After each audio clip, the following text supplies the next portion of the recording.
जय हिंद दोस्तों, मैं अनुराग स्वागत करता हूं आपके इस नए से क्लास में। कौन सा क्लास कर रहे हैं? तो हम लोग कर रहे हैं भाई एसएससी जीडी का। तो एसएससी जीडी का क्या कर रहे हैं? तो हम जो कर रहे हैं, जो विद्याग्राम एप्लीकेशन पे जो हमारा all India live mock test चल रहा है उसी का सॉल्यूशन कर रहे हैं। यानी हमारी पूरी टीम, यानी एआर पब्लिकेशन की पूरी टीम जो लाइव सॉल्यूशन चल रहा है, यानी जो लाइव टेस्ट चल रहा है उसका सॉल्यूशन करा रहे हैं। और कौन सा भाई साहब मॉक टेस्ट है? तो बोलोगे भैया मॉक टेस्ट नंबर 4, यानी 3 नंबर तक का सॉल्यूशन मैंने करा दिया है और यहाँ पे चैनल पे भी डल गया है। जो हमारी पूरी टीम मिलकर हमने 3 नंबर सॉल्यूशन करा दिया है। और यह हमारा मॉक टेस्ट जो 4 था अभी एसएससी जीडी का, जो हाल फिलहाल में हुआ था, इसी का मॉक टेस्ट का एनालाइज हम यहाँ से करने वाले हैं और वीडियो फॉर्मेट में आपको सॉल्यूशन मिलेगा। ठीक है भाई, तो मैं कराऊंगा मैथ्स, बाकी हमारे जॉनी सर कराएंगे रीजनिंग और जीके जीएस हमारे कराएंगे आशु सर। तो आइए शुरू करते हैं पहले मैथ्स के सेक्टर से। ठीक है भाई, ये देखिए पहला क्वेश्चन हमारा क्या है। आज के जो हमारे टोटल जो मैथ्स के 20 क्वेश्चन हमारे थे, इसमें 20 में से अगर मान लीजिए आप 16 से 17 क्वेश्चन भी कर लिए हैं ना, यानी 16 से 17 क्वेश्चन कर लिए तो बहुत बढ़िया आपने किया है। क्योंकि जो क्वेश्चन का लेवल है इसमें 3-4 क्वेश्चन है काफ़ी अच्छे हैं, काफ़ी कैलकुलेटिव है, जिसमें आप फंस सकते थे।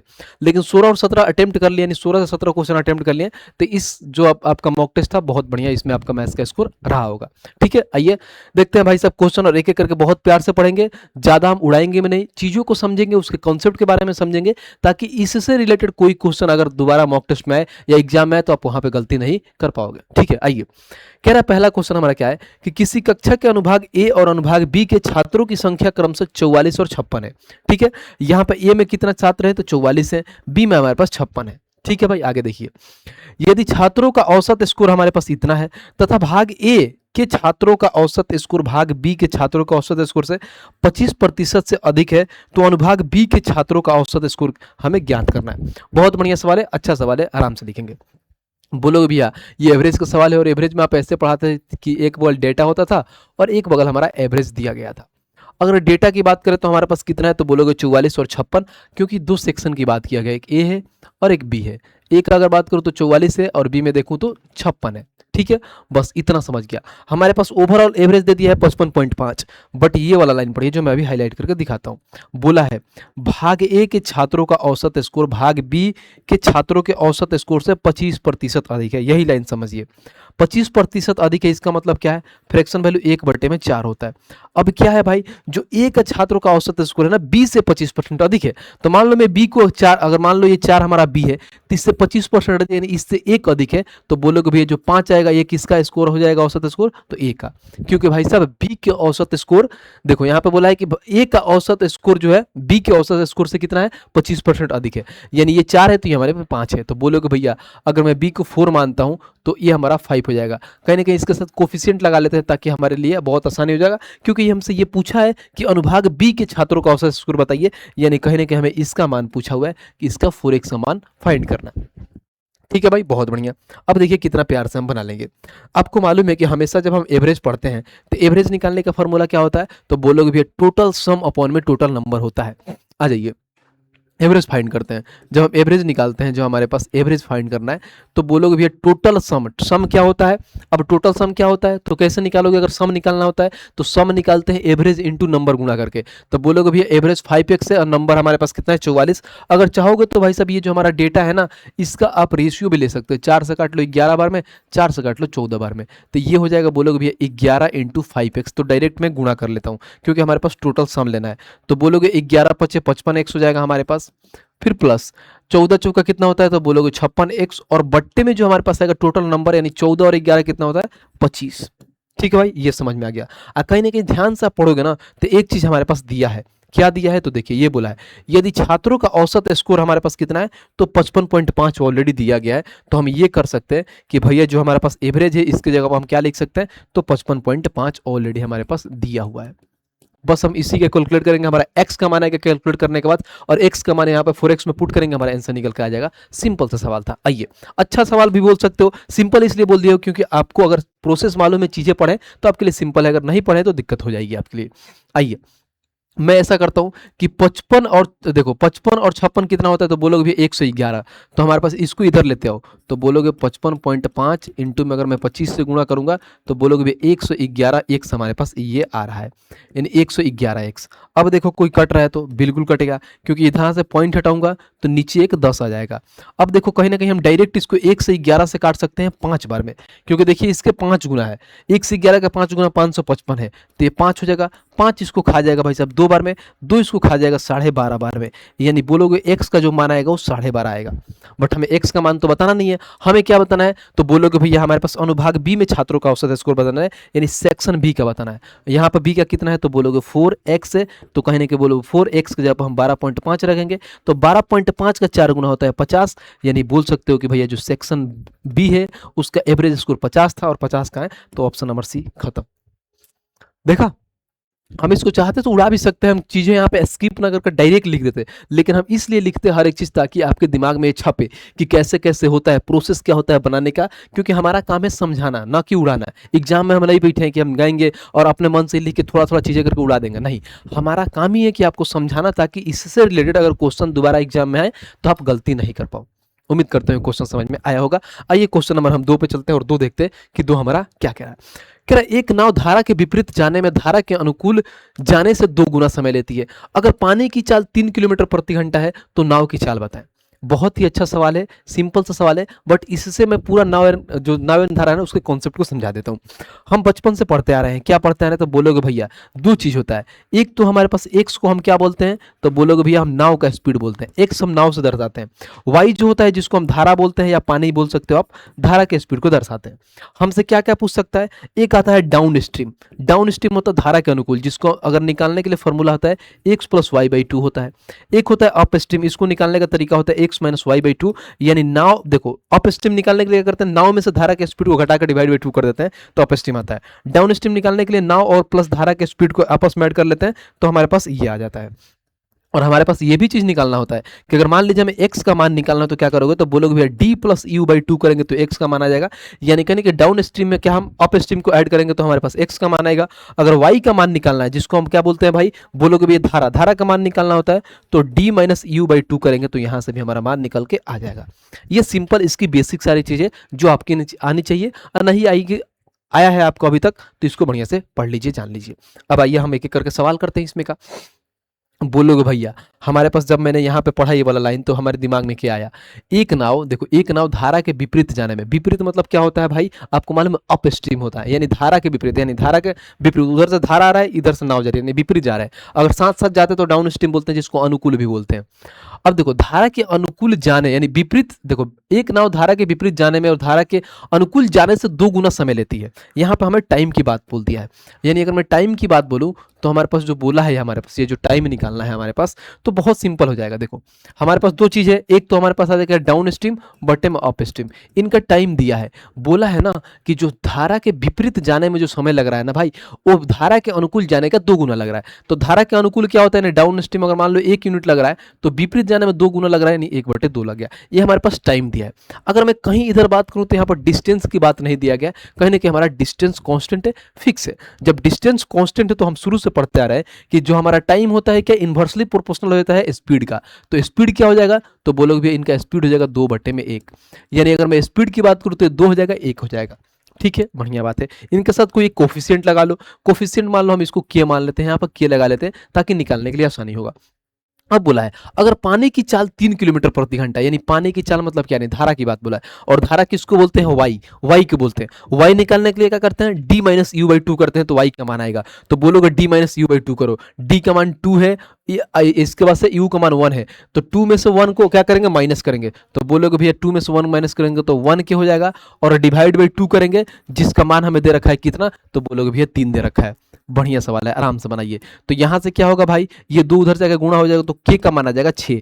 जब के का मान 6 आएगा तो यहाँ पे पुट कर दीजिए। तो बोलोगे इसका मान अगर 6 रखते हैं तो ये हो जाएगा 12, डाउन स्ट्रीम का स्पीड 12 हो जाएगा और अप स्ट्रीम का स्पीड 6 किलोमीटर हो जाएगा। बस अब क्वेश्चन में कुछ भी पूछे आप प्यार से निकाल लोगे।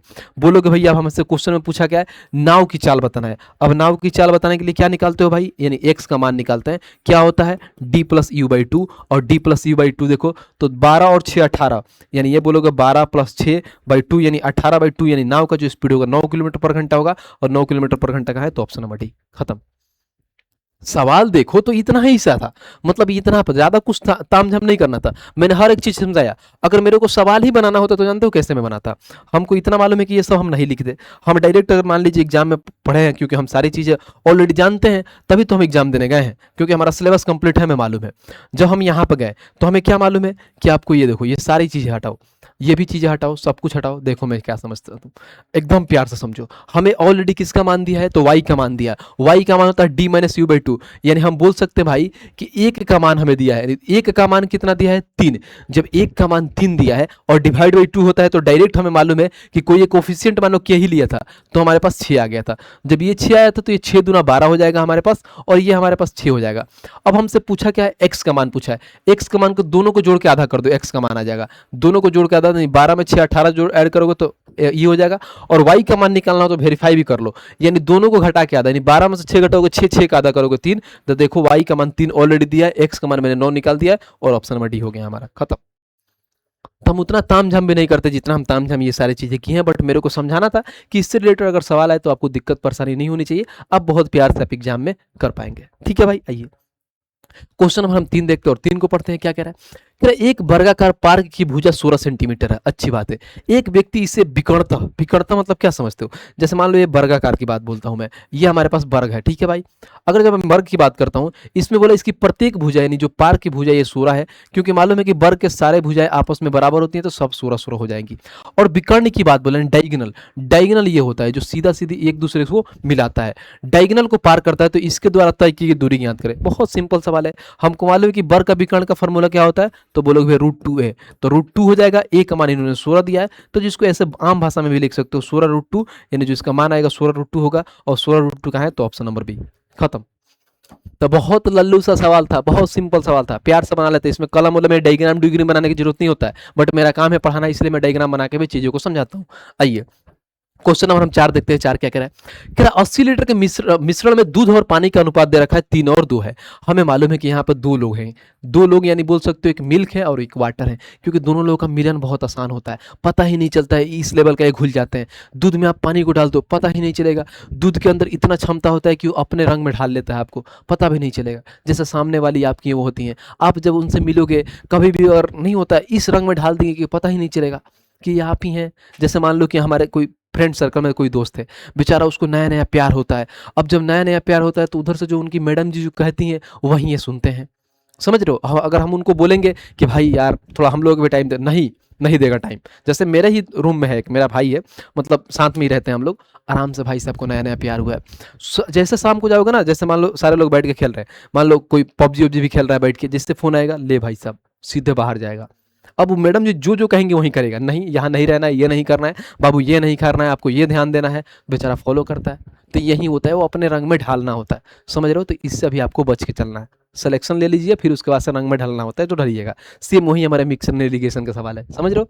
देखो रिलेटेबल चीज़ों को रिलेट करो, अपने से रिलेट करो, कभी नहीं भूलोगे, अपने से रिलेट करोगे तो। यहाँ पे इन्होंने रेशियो दे रखा है, आओ क्वेश्चन में समझाता हूं मैं। दूध भी है पानी भी है, जिनका रेशियो दे रखा है 3 और 2 है, और ओवरऑल कितना भाई मिक्सर 80 लीटर है। तो हम डायरेक्ट मान निकाल लेते हैं। बोलोगे भैया 2 और 3 5 का मान 80 है, तो बोलोगे भैया जो 80 है कितने का मान है, 5 का मान है। और अगर मान लीजिए दूध निकालना है यानी 3 का मान निकालना है, तो बोलोगे इसको काटो 16, तो 16 3 48 हो जाएगा, यानी मिल्क 48 हो जाएगा। तो 80 में से 48 मिल्क है, तो यहाँ पर 2 रख दो, तो 16 दूना 32 हमारा वाटर हो जाएगा। समझ में आया, यानी 80 लीटर का कोई मिश्रण है जिसमें 48 लीटर दूध हो गया, 32 लीटर पानी हो गया, सिंपल। अब आगे वाला लाइन पढ़िए और बताइए क्या पूछा है। मैंने देखा, बोला है यदि इनमें से 8 लीटर पानी निकाल लिया जाए तो नए मिश्रण में दूध और पानी का अनुपात क्या होगा। ये भी कोई सवाल है, बताओ। सवाल के नाम पे धब्बा है। 8 लीटर पानी निकाल दिया जा रहा है, धोखा हो जा रहा है। इसमें से जब 8 लीटर पानी निकाल दोगे तो कितना होगा, तो बोलोगे भैया ये हमारा 24 हो जाएगा, और इसमें से हम छेड़े ही नहीं तो ये हमारा 48 होगा, और इन्हीं का रेशियो पूछा है। तो देखो कहीं ना कहीं 24 का ये क्या है, बोलोगे भैया 2 गुना होता है, तो 2 रेशियो 1 हो जाएगा, और 2 रेशियो 1 कहाँ है, तो ऑप्शन नंबर बी। बताइए कोई दुख दर्द कष्ट पीड़ा है तो बताइए। बिल्कुल नहीं, बहुत सिंपल सवाल था। आइए नेक्स्ट बनता है भाई, और क्वेश्चन नंबर 5 देखते हैं कि 5 हमारा क्या दिया है। बोला है उपयुक्त व्यंजन का इकाई अंक हमें ज्ञात करना है, find the unit of the above expression. यानी हमारे पास ये सारा मान दिया है, इसका इकाई अंक निकालना है। हमेशा ध्यान रखो, हम तो देखो ये हमारे पास सारी चीजें दे रखा है। अब जैसे ही हमारे पास फैक्टर जो पहिया आता है ना, हमारे पास जो फैक्टोरियल बोलते हैं, फैक्टोरियल 5 आ गया हमारे पास, ठीक है। फैक्टोरियल लिखने का एक ये भी तरीका होता है, और एक तो ऐसे भी लिख सकते हो, ये फैक्टोरियल है, ठीक है भाई। एक चीज ध्यान रखना, अगर मान लो हमारे पास एक फैक्टोरियल की बात बोले तो क्या बोलोगे, तो 1 होता है। 2 फैक्टोरियल की बात करोगे तो 2 इंटू 1 होता है। उसके बाद 3 फैक्टोरियल की बात करोगे भाई, तो बोलोगे भैया 3 फैक्टोरियल के 3 2 1 1 तक जाना होता है, समझ लो। 4 फैक्टोरियल की अगर मैं बात करूं, ठीक है, 4 फैक्टोरियल की बात करूं तो 4 3 2 1 होता है। अब जैसे ही 5 फैक्टोरियल में आएंगे ना तो यहाँ धोखा हो जाता है, 5 हो गया, 4 हो गया, 3 हो गया, 2 हो गया, 1 हो गया, क्योंकि आपको मालूम है। अब इसका हमें इकाई का अंक पूछ दे, सिर्फ समझो ऊपर क्वेश्चन भूल जाते हैं, सिर्फ हमसे पूछ दे कि 5 फैक्टोरियल का इकाई अंक क्या होगा, तो बोलोगे भैया इकाई अंक क्या होता है। आपको मालूम है जैसे 5 आया और इसके साथ कोई एक, क्योंकि 5 हमारा ऑड नंबर है, इसके साथ कोई एक इवन नंबर मिला, अगर जैसे ये दोनों का समावेश हुआ इवन के साथ, तो हमेशा भाई साहब टोटल एक्सप्रेशन हमारा 0 हो जाएगा। उसका इकाई अंक आप बोलोगे क्या होगा भैया, तो बोलोगे 0 होगा, क्योंकि 5 में होता है क्या 4, 5 का 20, अब हो गया 0। 0 में दुनिया के किसी भी संख्या से गुणा कर दो भाई, गुणा बोल रहा हूं, गुणा यानी मल्टीप्लाई कर दो, हमेशा 0 होता है, सीधी सी बात है। तो 5 फैक्टोरियल जैसे आया ना भाई, उसका इकाई अंक 0 हो जाता है। सेम यही देखो, यहां पर तो 4 फैक्टोरियल तक ठीक है, जैसे 5 फैक्टोरियल के बाद से आगे जाओगे, जैसे मान लो यहाँ पर 6 फैक्टोरियल आएगा, तो 6 में भी तो 5 आएगा भाई, 7 आएगा तो 7 में भी तो 5 आएगा भाई। तो जैसे ही 5 फैक्टोरियल का नाम आया तो 0, तो यहां तक तो हमें मतलब ही नहीं है, तो ये सारा किस चीज जितना होगा वो 0 हो जाएगा। हमें सिर्फ ध्यान देना है इतना पे। तो बोलोगे भी 1 फैक्टोरियल ऑलरेडी लिख ही दिया हूं, 1 फैक्टोरियल का मान कितना होता है 1, 2 फैक्टोरियल का मान अगर आपस में ऐड करो 2 हो जाएगा, 3 फैक्टोरियल को 3 दूना 6 और 1 कितना गुणा करना है, 3 दूना 6 में 1 से गुणा करोगे तो 6 होगा, तो बोलोगे भैया 6 हो गया। 3 फैक्टोरियल की बात करूं तो 3 दूना 6 हो गया, 4 फैक्टोरियल के बाद 4 3 12 दूना 24 होता है, ठीक है, और 5 फैक्टोरियल का हमारे पास 0 होता है। अब बस हमें इसी का इकाई अंक लेना है, इकाई अंक मतलब लास्ट की संख्या। तो बोलोगे भैया यहाँ पर देखो 2 और 1 3, 3 में हम 6 ऐड कर देंगे, कितना हो जाएगा 9, 9 और यहाँ पे हो जाएगा कितना 24 और 9 कितना होता है, डायरेक्ट ऐसे भी बोल सकते हो 9 4 13, यानी इकाई का अंक 3 आएगा, और इकाई का अंक 3 का है तो ऑप्शन नंबर बी, खत्म। तो ये होता है भाई का सॉल्यूशन कराने का तरीका। हमें खुद नहीं पढ़ना है, हमें चीज़ों को क्या करना है बताना है, ताकि कभी भी ऐसा सवाल आए तो आप दिक्कत में ना पड़े, बहुत प्यार से वहाँ पर निकल जाए। हमें ऐसा थोड़ी है कि हम उड़ाते जाएंगे, पता चले बाबू आपको कुछ समझ ही में नहीं आया, तो समझना भी बहुत जरूरी होता है। आइए नेक्स्ट पे चलिए। इसको आप ऐसे मत समझिए कि एक मॉक टेस्ट है, इसको ऐसे समझिए कि हम इसका रिवीजन करा रहे हैं। सारे जितने भी आपका मान लीजिए हर एक टॉपिक का हम रिवीजन करा रहे हैं, जितने भी टॉपिक से क्वेश्चन आते हैं उसको मॉक टेस्ट के फॉर्मेट में रिवीजन हो रहा है, ताकि सारा कॉन्सेप्ट भी क्लियर हो रहा है और ऐसे जो अच्छे अच्छे सवाल आ रहे हैं उसको आप बना भी पा रहे हैं, जिसकी वजह से आपका स्पीड भी बढ़ेगा और एग्जाम में जाओगे तो बहुत फायदा भी होगा इस सेट से। तो इसको सेट के हिसाब से देखो कि भैया ने जो सेट कराया काफी अच्छे तरीके से कराया। आइए क्वेश्चन नंबर 6 को देखते हैं, पढ़ते हैं, कोई दिक्कत नहीं है। क्या एक गांव की जनसंख्या 96 है और देखो है किसी वर्ष पुरुष की जनसंख्या में 8% तथा महिलाएं की जनसंख्या में 5% की वृद्धि होने पर गांव की जनसंख्या इतना हो जाती है, तो वृद्धि से पहले पुरुषों की संख्या हमें ज्ञात करना है। देखो बहुत सिंपल सवाल है, आराम से समझोगे तो समझ में आ जाएगा। जनसंख्या इतना है, समझना। अब होता क्या है, 1 साल पहले 8% भाई साहब पुरुषों में बढ़ोतरी हो रहा है और महिलाएं में 5% की बढ़ोतरी हो रही है, और ओवरऑल जो लास्ट में जो हमारा अगले साल जो हो रहा है इतना लोग हो जा रहे हैं। तो बोला है कि भाई स्टार्टिंग में पुरुषों की संख्या क्या है, समझना। हमें मालूम है कि हमारे पास क्या है, बोलोगे भैया यहाँ पर मेल भी हो गए और यहाँ पे फीमेल हो गए। मैं ऐसा करता हूँ कि मेल 8 है ना, तो इसको 8 को लिखने का तरीका उसके हिसाब से तोड़ता हूँ, यानी फीमेल हमारे पास 5% है, तो क्या मैं मेल को ऐसे में नहीं लिख सकता हूँ कि 5% मेल के साथ साथ 3% और है? क्यों नहीं लिख सकता बताइए आप, कि 5% मेल तो है ही है, साथ साथ में 3% और भी है, अलग है, और 5% फीमेल है। तो मैं देखता हूं जो स्टार्टिंग में हमारे पास 96 लोग हैं, ध्यान रखना। अब उसके बाद से इतना हो गए, तो देखो पहले बढ़े कितना है, तो बोलोगे भैया 10,272, यानी बोलोगे 4 2 672 लोग बढ़े हैं, यानी पहले 96 से इतना बढ़ गया, यानी टोटल संख्या में देखूं तो बोलोगे भैया हमारे पास 672 लोग बढ़े हैं, यानी इसमें महिलाएं भी हैं और यहाँ पे हमारे पुरुष भाई साहब हैं, यानी 672 लोग बढ़े हैं। अब मैं देखता हूं कि स्टार्टिंग में अगर मान लीजिए 96 यहाँ पर जनसंख्या थी, उसका 96 का 5% पुरुष भी होंगे और 5% मेल भी होंगे, तो 96 का मैं 5% निकालता हूं। तो बोलोगे भैया अगर मैं 96 का 5% निकालू तो कितना आएगा, यानी 96 हो गया, अब 5% निकाल दो तो 00 नीचे, 00 से 00 खत्म, 96 का 5 गुना, तो यह होगा 6 5 30 की जुनात में 3 9 5 45 और 3 कितना होता है 48, यानी 480 हुआ। यानी देखिए अगर हमारे पास 96 का मैं 5% निकालता हूं तो बोलोगे भैया 480। ओवरऑल अधिक कितना है, तो हमारे पास 672, तो इसमें से मैं 480 माइनस करता हूं। जब मैंने देखा कि 480 माइनस किया तो हमारे पास जो निकल के आया 17 में से 8 गया 9 और 5 में से हमारे पास 4 गया तो 1, यानी 192 लोग एक्स्ट्रा हो गए। अब जो 192 लोग एक्स्ट्रा हुए क्यों हुए बताओ भाई, अगला साल जैसे ही 192 लोग एक्स्ट्रा क्यों हुए, क्योंकि भाई साहब अगला साल सिर्फ 3% ही तो बढ़े हैं, क्योंकि भाई साहब हमें मालूम है कि ये 3% एक्स्ट्रा है, महिलाएं 5% भी थी, मेल को भी मैंने 8% बनाया, जिसमें से 5% दोनों लोगों को साथ में निकाल दिया, ये 3% एक्स्ट्रा है मेल, जिसकी वजह से इतना अधिक है। तो आप बोल सकते हो कि भाई साहब परसेंटेज में कितना है अधिक, तो 3%, और वैल्यू में कितना अधिक है तो 192। और हमसे पूछा क्या है, तो देखो ये वाला लाइन प्यार से पढ़ना, पूछा क्या है तो वृद्धि से पहले पुरुषों की संख्या बताना है, यानी पुरुषों की संख्या यानी 100% का मान पूछा है, तो पुरुषों की संख्या निकाल लो। 3% का मान हमें दिया है, तो इसको काटूंगा 1 से, तो 1% का मान कितना आएगा, तो बोलोगे भैया 3 से काटो, 3 से काटा 3 चौके 12 यानी 64 आ गया। अब इसी का हमें 100% निकालना है भाई, तो 100% ये अपने आप का 100 गुना, तो 64 भी अपने आप का 100 गुना हो जाएगा। यानी स्टार्टिंग में जो हमारे पास पुरुष कितना थे, 64 थे, तो हमारा जो आंसर आएगा वो 6400, ऑप्शन नंबर 1 खत्म हो गया।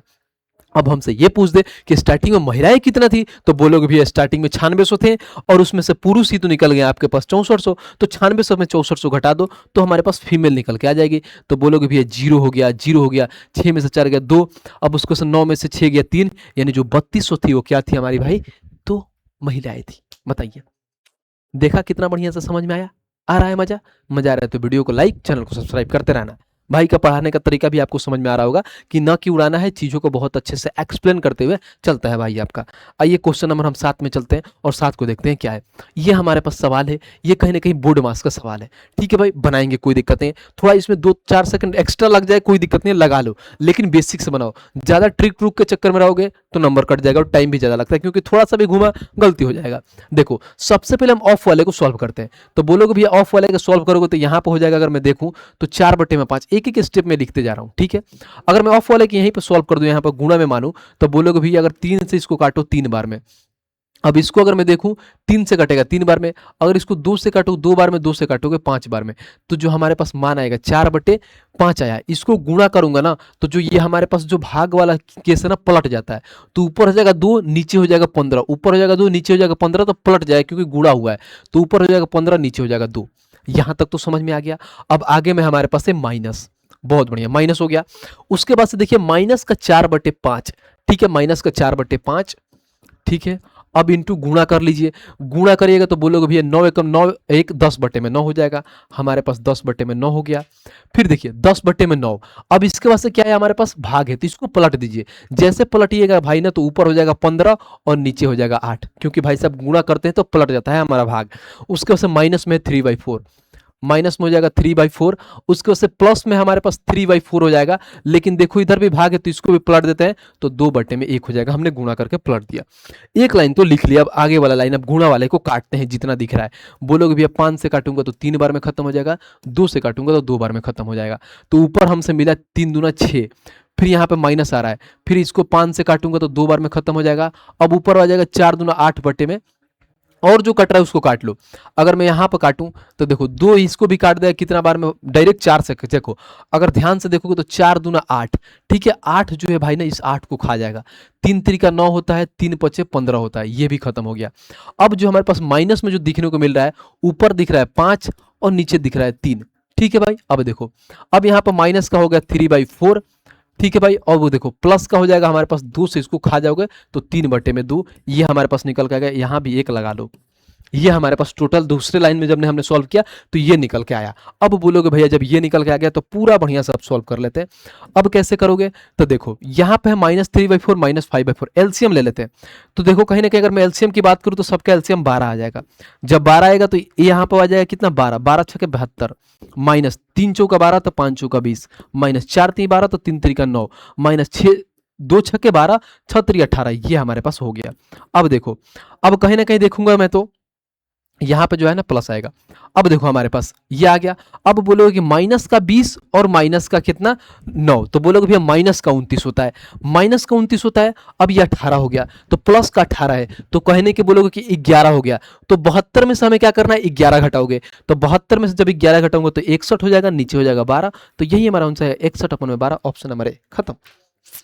देखा कितना अच्छा सवाल है, बढ़िया सवाल है, इसको 1 स्टार दे सकते हो, क्योंकि थोड़ा सा भी आपने गलती किया ना कहीं भी कैलकुलेशन में, तो भाई साहब एक तो टाइम भी बर्बाद होता है और आप इरिटेट होकर छोड़ देते हो। तो एक एक चीज को बोर्ड मास को बहुत अच्छे से समझना होता है कि बोर्ड मास में पहले क्या होता है, पहले ब्रैकेट को तोड़ते हैं, ब्रैकेट नहीं तो ऑफ को तोड़ते हैं, ऑफ के बाद से हमारे पास डिवाइड आ जाता है, डिवाइड के से मल्टीप्लाई, उसके बाद से एडिशन सब्ट्रैक्शन ऐसे करके हम बनाते हैं, जो मैंने एक एक चीज लिख के बहुत अच्छे से आपको बता दिया। आइए नेक्स्ट देखते हैं क्वेश्चन नंबर 8 को देखते हैं कि 8 हमारा क्या कह रहा है। यदि तीन अभाज्य संख्याओं का योग हमारे पास 92 है तथा दो बड़ी संख्याओं का अंतर हमारे पास 56 है तो सबसे बड़ी संख्या हमें ज्ञात करना है। ये वाला लाइन आप समझिए क्या कहना चाह रहा है। यदि तीन अभाज्य संख्याओं का योग 92 है, कभी भी ध्यान रखो दुनिया में आप किसी भी संख्या, अगर मान लो ऑड, तीन ऑड संख्या एक साथ लेते हो, अगर मान लो यहां भी ऑड लेते हो, फिर प्लस में यहां भी ऑड, यहां भी ऑड, तो हमेशा ध्यान रखो जो उसका फाइनल रिजल्ट आएगा वो भी ऑड आएगा। बोलोगे भैया कैसे, तो समझो। ऑड के केस में जैसे मान लो यहाँ पे मैं 3 ले लेता हूँ, यहाँ 5 ले लेता हूँ, यहाँ 7 ले लेता हूँ, सारे ऑड है भाई, ऐड करो तो बोलोगे भैया 3 और 5 कितना होता है 8, और 8 में 7 ऐड करोगे तो 15, तो देखो ये भी ऑड निकल के आ गया। यानी भाई साहब दुनिया का 3 नंबर अगर वो ऑड में है तो फाइनल रिजल्ट जब ऐड करोगे तो क्या आएगा, ऑड में आएगा। इसीलिए ध्यान रखना कि कभी भी अगर मान लो हमारे पास, अगर जो क्वेश्चन जो कह रहा है इसलिए कह रहा है क्योंकि भाई साहब जो योग आ रहा है ना इसका 92 आ रहा है, और 92 क्या है, तो बोलोगे भैया 92 एक इवन नंबर है, यानी सम संख्या है। और अगर मान लो हम 3 विषम संख्या के लेते हैं साथ में, अगर 3 विषम संख्या के साथ मिलते हैं उसको ऐड करते हैं तो हमेशा विषम ही आएगा, यानी ऑड ही आएगा। तो कहीं ना कहीं बोलोगे भैया इसमें से एक संख्या ऐसा है जो क्या करना पड़ेगा भाई, क्या करना पड़ेगा, यानी सम लेना पड़ेगा। तभी भाई साहब एक संख्या जब सम ले लोगे ना, जैसे मान लो ये हमारे पास सम हो गया, फिर दोनों प्लस में ऑड आ गया, तो जो हमारा फाइनल आएगा रिजल्ट ना वो हमारा सम हो सकता है, यानी सम होगा। तो एक संख्या सम ले सकते हो। अब यहां पर जो लाइन दिया है मैं हाईलाइट करता हूं, यहां पर क्या बोला है, अभाज्य संख्या, इसका मतलब क्या, प्राइम नंबर। अब बताना भैया कि दुनिया का ऐसा कौन ऐसा प्राइम नंबर है जो भाई साहब सम है यानी इवन है, बताओ क्या है। तो आप हमेशा ध्यान रखना कि दुनिया का एक ऐसा प्राइम नंबर है जो इवन है, और वो क्या है, तो 2 है। 2 के अलावा कोई भी ऐसा प्राइम नंबर नहीं है जो इवन है। तो हमेशा ध्यान रखना 2 हमारा क्या है, प्राइम नंबर है, यानी एक तो 2 होगा और दूसरा हमें नहीं मालूम कि क्या होगा, ए भी एक्स मान लेता हूं, दूसरा को, तीसरा को वाई मान लेता हूं, और सबका सम दे दिया हमारे पास 92। ये क्वेश्चन में बोला है, जैसे मैंने लिख लिया। अब सॉल्व करते हैं तो बोलोगे भैया एक्स प्लस में वाई हो जाएगा, ये 2 जाकर उधर घट जाएगा, तो एक्स प्लस में वाई हमारे पास 90 आ गया। यहां तक हमने सॉल्व कर लिया। आगे देखिए इन्होंने ये बोला है तथा दो बड़ी संख्याओं का अंतर हमारे पास 56 है, यानी जो 2 बड़ी संख्याएं हैं उसका अंतर हमारे पास 56 दे दिया है। तो बोलोगे भैया x प्लस वाई हमारे पास 90 है, तो x माइनस वाई मान लेते हैं 56 दिया है।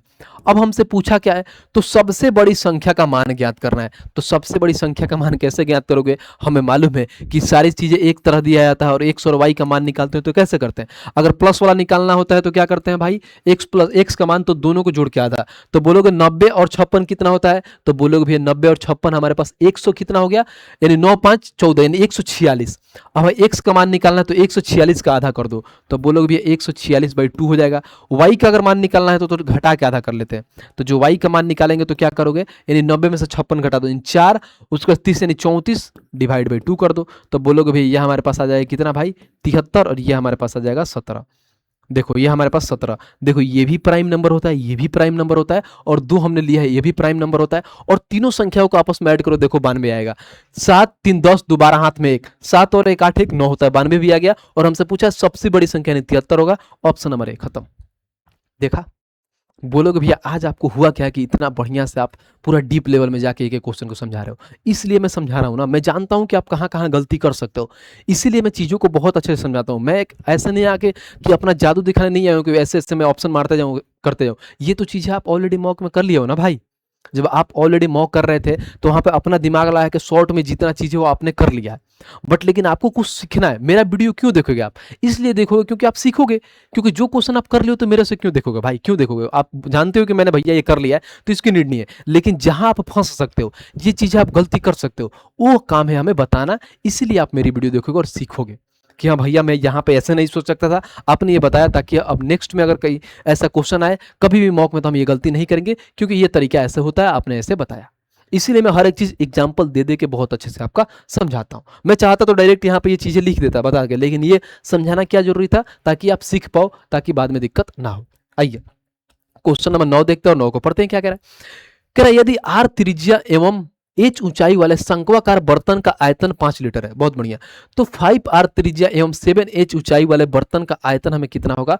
बहुत सिंपल सवाल है, हमें मालूम है क्या, यहाँ पे देखो आयतन दिया है, दोनों का ही आयतन की बात बोला है। अब आयतन होता क्या है भाई, का शंक्वाकार की बात बोला है, तो शंक्वाकार का आयतन होता है, बोलोगे भैया पाई r² h, ये हमारे पास इसका आयतन होता है। ठीक है भाई, इसका कहीं ना कहीं इसका पाई आर स्क्वायर एच, और देखो इसी का मान ऑलरेडी इन्होंने दिया है कितना, तो बोलोगे भैया 5 लीटर, यानी पहले का जो मान है यहाँ पे इन्होंने दे रखा है वो क्या दे रखा है, तो बोलोगे भैया 5 दे रखा है। दूसरे में भी यही बोला है कि पाई आर स्क्वायर एच ही निकालना है दूसरे का भी, और इसका मान हमें कितना होगा निकालना है, यानी एक्स मान लेता हूँ ये निकालना है।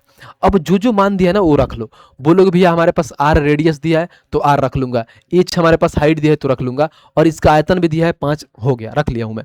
अब नेक्स्ट लाइन में बोला है तो हमारे पास जो त्रिज्या है 5 आर हो जाता है और ऊंचाई 7 एच होता है। तो नेक्स्ट में क्या करोगे, बोलोगे भाई पाई आर स्क्वायर तो सेम है, लेकिन नेक्स्ट में ये पाई हो जाएगा, आर जो होता है ना वो 5 आर हो जाता है। तो बोलोगे भैया 5 आर का स्क्वायर जब करोगे ना, तो हमें मालूम है कि 5 आर का स्क्वायर करोगे तो 25 आर स्क्वायर हो जाएगा, ये हो जाएगा 25 आर स्क्वायर, और एच हमारे पास 7 एच हो जाएगा, एच में जब ये हो जाएगा तो ये 7 एच हो जाएगा। समझ में आ गया, और इसका हमें मान निकालना है, ये 5 दे रखा है, इसका मान हमने एक्स माना है। अब देखो कितना सिंपल हो जाएगा, बोलोगे भैया पाई से पाई खा जाएगा, आर स्क्वायर से आर स्क्वायर खा जाएगा, एच से एच खा जाएगा। अब देखो होता क्या है, ये हमारे पास क्या है 25 इंटू 7 कितना होता है, तो बोलोगे भैया 175 में 5 से गुणा कर लो, तो x का जो मान आएगा 175 इंटू 5 करूंगा तो निकल के आएगा। तो बोलो 50 25 हाथ में 2, 17 25 85 और 2 87, यानी 875 लीटर हो जाएगा उसका आयतन, और ऑप्शन नंबर सी हो गया, खत्म। तो बराबर कर देना था कि पहला आयतन दिया हुआ था, बस इसने ये बोला है कि भाई रेडियस हमारा 5 आर हो जाता है और एच हमारा 7 गुना होता है, उसके बाद से आयतन क्या होगा वो हमें बताइए, और देखिए हम कितना प्यार से हम निकाल दिए, हमारा आंसर भी आ गया। बताइए कोई दुख, कोई दर्द, कोई कष्ट, कोई पीड़ा, बिल्कुल नहीं। आइए नेक्स्ट पे चलते हैं भाई, और क्वेश्चन नंबर 10 को देखते हैं कि 10 हमारा क्या कह रहा है। कह रहा है एक ट्रेन एक विशेष दूरी 2D के लिए 90 किलोमीटर प्रति घंटा के नियत चाल से एक सीधी रेखा में यात्रा करती है। ट्रेन भाई साहब चल रही है, बहुत बढ़िया, हमारे पास डिस्टेंस भी दे दिया कि 2D जा रही है, अच्छी बात है, जाए। अब नेक्स्ट वाले हम आगे वाला पढ़ते हैं कि आगे इन्होंने क्या बोला है। फिर बोला है, अब देखो यात्रा करते हैं और फिर 5D के बराबर दूसरी दूरी के लिए 150 किलोमीटर प्रति घंटे की चाल नियत चाल से पहले वाली दिशा की यात्रा करती है। तो पूरी यात्रा के दौरान हमें ट्रेन की औसत चाल ज्ञात करना है, यानी एवरेज स्पीड निकालना है। तो बोलोगे भैया बहुत सिंपल हो जाएगा हमारे लिए, क्योंकि हम पढ़े हैं कि एवरेज स्पीड कैसे निकालते हैं। यानी एवरेज स्पीड निकालने के लिए फॉर्मूला होता है टोटल डिस्टेंस अपॉन में टोटल टाइम, इसने आपने बढ़ाता रखा है। अब टोटल डिस्टेंस कितना है, तो बोलोगे भैया यहाँ पे 2D कर रहा है कवर, यहाँ पे 5D कवर कर रहा है, यानी 2D और 5D कितना होता है, यानी 7D हमारा टोटल डिस्टेंस आ गया। अब टाइम ही निकालना है। अब टाइम के लिए हमें क्या चीज चाहिए, तो बोलोगे भी हमारे पास डिस्टेंस भी होना चाहिए और स्पीड भी होना चाहिए, तभी टाइम आएगा, क्योंकि टाइम बराबर में होता है डिस्टेंस अपॉन में स्पीड। अब देखिए, अब पहला डिस्टेंस कितना है, तो बोलोगे भैया 2D है, और स्पीड कितना जा रहा है, तो यानी पहला का स्पीड 90 किलोमीटर है। दूसरा हमारे पास 5D है डिस्टेंस, और स्पीड कितना है, तो बोलोगे भैया 150 किलोमीटर है, ये हमारे पास निकल के आ गया। तो बोलोगे भैया यहाँ पे हमारे पास टाइम निकल के आएगा। जो कट रहा है उसको काट दो, इसको मैंने 2 से काटा तो 45 आ गया, 5 से काटा तो यहाँ पर 30 आ गया। अब देखो होता क्या है, एक लाइन और लिख लो, यहाँ पर हो जाएगा 7D बट्टे में, देखो यहाँ पे हमारे पास 7D आ गया बट्टे में। देखो इनका एलसीएम ले लो, 45 और 30 का एलसीएम देखो तो 90 होता है। ठीक है, 45 का 2 गुना है तो ऊपर हो जाएगा 2D, प्लस में 30 का 3 गुना है तो यहाँ पर हो जाएगा 3D।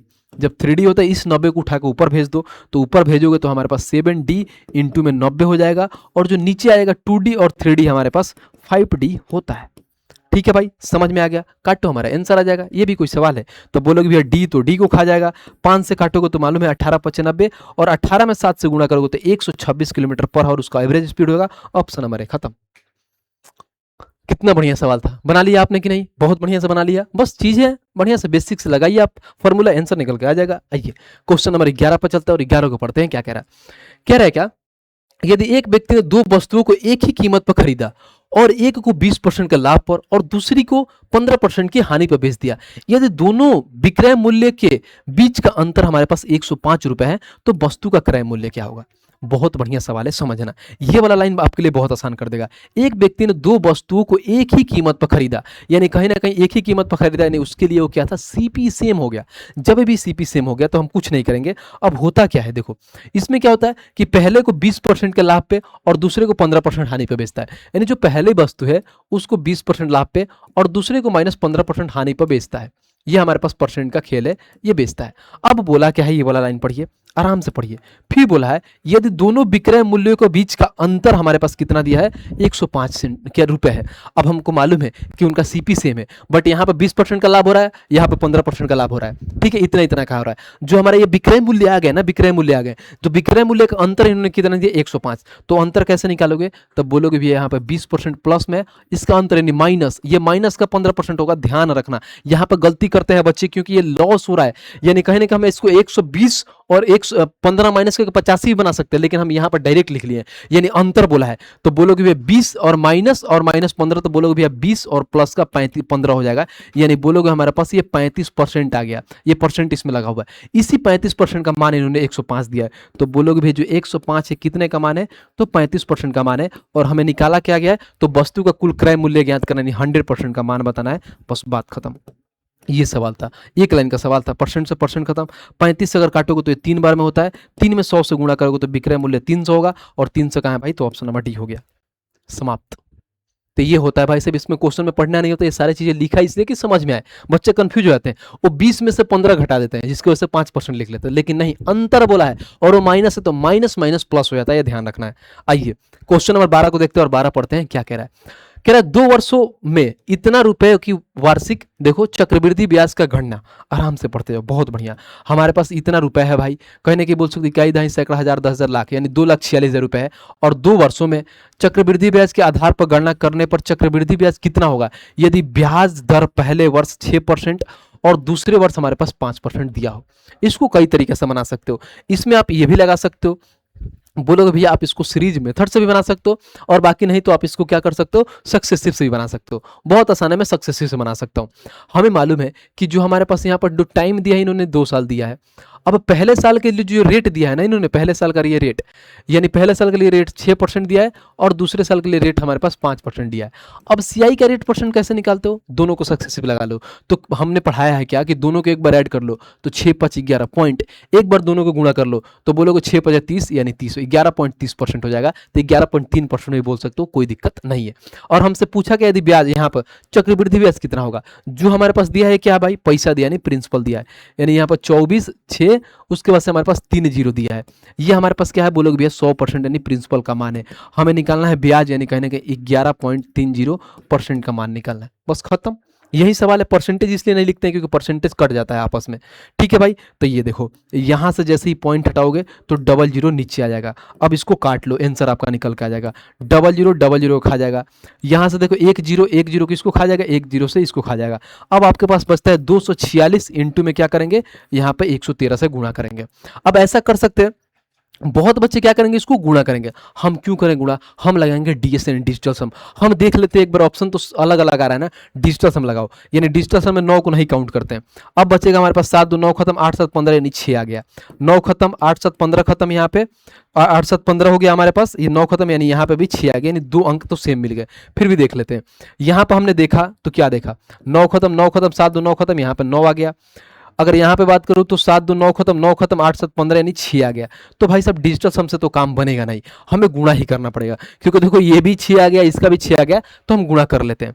अब गुणा कर लो भाई, कोई दिक्कत नहीं है। 246 में 113 से गुणा करना है, यानी 113 से 6 18, हाथ में 1 4 3, देखो 4 3 12 और 1 13, हाथ में 1 3 2 6 और 7 हो गया। फिर 6 एकम 6, 4 एकम 4, 2 एकम 2, सेम ऐसे लिखो 6 4 2, ऐड कर लो तो बोलोगे भैया हमारे पास 8 आ गया, 6 और 3 9 आ गया, 7 4 11 और 6 कितना होता है 17, हाथ में 1 4 2 6 और 1 7 हो गया हमारे पास 2, और यहाँ पे 2 आ गया। तो बोलोगे भैया 27,798 आ रहा है। अब 27,798 कौन सा ऑप्शन दे रहा है ये भी देख लो। 27,798 की अगर बात करूं, यानी 27,798 ऑप्शन नंबर ए दे रहा है। खत्म, देखा तो कितना बढ़िया तरीका है, आराम से आप बना सकते हो। ठीक है भाई, आइए नेक्स्ट पे चलते हैं भाई, और क्वेश्चन नंबर हम आगे वाला देखते हैं कि आगे हमारा क्वेश्चन क्या कहता है, और क्वेश्चन नंबर 13 देखते हैं कि 13 हमारा क्या कहता है, पढ़ते हैं।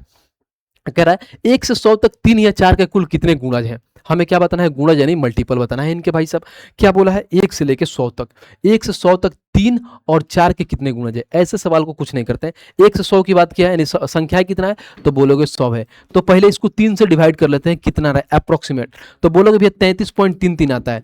तो जो भाई साहब पॉइंट के बाद वाली वैल्यू रहता है ना, उसको नहीं लेते हैं, समझते हैं भाई साहब ऐसा 100 में ऐसे 33 ऐसी संख्याएं है ना, वो क्या होगी भाई, 100 में 33 ऐसी संख्याएं हैं जो किससे कटेगी, तो बोलोगे भैया वो हमारे पास किससे कटेगी, तो 3 से कटेगी। सेम अगर मैं 4 की बात करूंगा, 100 में अगर 4 से करूंगा तो डायरेक्ट कट जाएगा, यानी 25 ऐसी संख्याएं हैं जो क्या कटेगी भाई, 4 से भी कटेगी। तो बोलोगे भैया हमारे पास टोटल संख्याएं कितनी है, तो बोलोगे यहाँ पर देखूं मैं तो 5 3 8 और ये हो जाएगा हमारे पास 3 और 2 5 58। तो बोलोगे भैया 58 आ गई, 58 ही तो संख्या है। तो अपने आया और ऑप्शन नंबर सी मार दिया। जैसे ही ऑप्शन नंबर सी मारोगे तो आपका नंबर कट जाएगा 1 नंबर। क्यों कटेगा आपको मालूम है, रीजन क्या है कटने का, क्योंकि इसमें ये बोला है ना 3 और 4 के कितने गुणज है, सिर्फ 3 और 4 के। लेकिन ध्यान रखो 3 का अलग से चाहिए, 4 का अलग से चाहिए। भाई साहब इनका मल्टीपल अगर मैं 3 और 4 का मल्टीपल देखूं तो भाई साहब 12 आ रहा है, क्योंकि आपको मालूम है, देखो जैसे जाओगे यहाँ पे 12 आ रहा है, 12 के बाद से एक 16 आएगा, 12 के बाद से अगर मैं इसका बात करूं तो 24 आएगा, ठीक है, 24 के बाद से 36 आएगा। अब देखो 12 क्या होता है, 12 को 3 भी काटेगा 4 भी काटेगा, 24 भी देखो 3 भी काटेगा 4 भी काटेगा, इसको देखो तो ये भी 3 भी काटेगा 4 भी काटेगा। यानी हम ये बोल सकते हैं कि भाई साहब जो भी संख्या है 12 से कटेगी, इसको हम 2 बार काउंट कर लिए, इसको एक बार 3 से काटते वक्त भी काउंट किए थे और 4 से काटते वक्त भी काउंट किए हैं, इसको भी 2 बार काउंट कर लिए, इसको भी 2 बार काउंट कर लिए। यानी भाई साहब ये बोलेंगे हम कि 100 को क्या करेंगे, इसके भाई सब एलसीएम यानी 3 और 4 के एलसीएम 12 से डिवाइड करेंगे तो 12 बटे 96 कुछ पॉइंट में जाएगा। यानी 8 ऐसी संख्या है जिसको भाई सब हम 2 बार काट दिए, यानी कहीं ना कहीं 3 से भी काट दिए और 4 से भी काट दिए, तो ये 8 संख्याएं घटेंगी। तो बोलोगे भैया 58 था तो इसमें से 8 घटा दो, तो यानी 50 ऐसी संख्याएं हैं जो 3 और 4 के मल्टीपल, और कहाँ है भाई साहब 50, तो बोलोगे भैया 50 हमारे पास ऑप्शन नंबर बी हो गया, खत्म। तो ये हमारे पास समझाना था, क्योंकि भाई साहब हम 12 को भी 2 बार 24 यानी 12 का जितना भी मल्टीपल है, यानी 12 बटे 96 तक हम ऐसी संख्या 96 वाली जो संख्या है उसको 2 बार काउंट कर लेते हैं, एक बार 3 से काटते वक्त भी और एक बार 4 से भी काटते वक्त भी, तो उसको हटाना है। उसको हटाने के बाद से हमारा आंसर आ जाएगा 50, बस बात खत्म। आइए नेक्स्ट बेल तो क्वेश्चन नंबर 14 देखते हैं कि 14 हमारा क्या कह रहा है। कह रहा है एक कक्षा के विद्यार्थियों का औसत वजन 49 किलो है, बढ़िया है। यदि एक अध्यापक को जोड़ लिया जाए जिसका वजन 63 किलो है तो कक्षा का औसत इतना बढ़ जाता है। बस बहुत सिंपल सवाल है, हमें मालूम तो कक्षा का औसत 0.5 बढ़ जाता है, तो कक्षा में उपस्थित विद्यार्थियों की संख्या ज्ञात करना है। अब देखो पहले हमें मालूम है कि भाई साहब 49 था, अब कितना हो गया 63 हो गया, तो हम देखें वेट में बढ़ा कितना, तो बोलोगे भैया 49, यहाँ पर एक जिनका वजन 63 है तो 49 किलो के तो ओवरऑल वेट था भाई, और देखो 63, तो बोलोगे भैया कहीं ना कहीं देखो तो मैं 14 किलो बढ़ गया।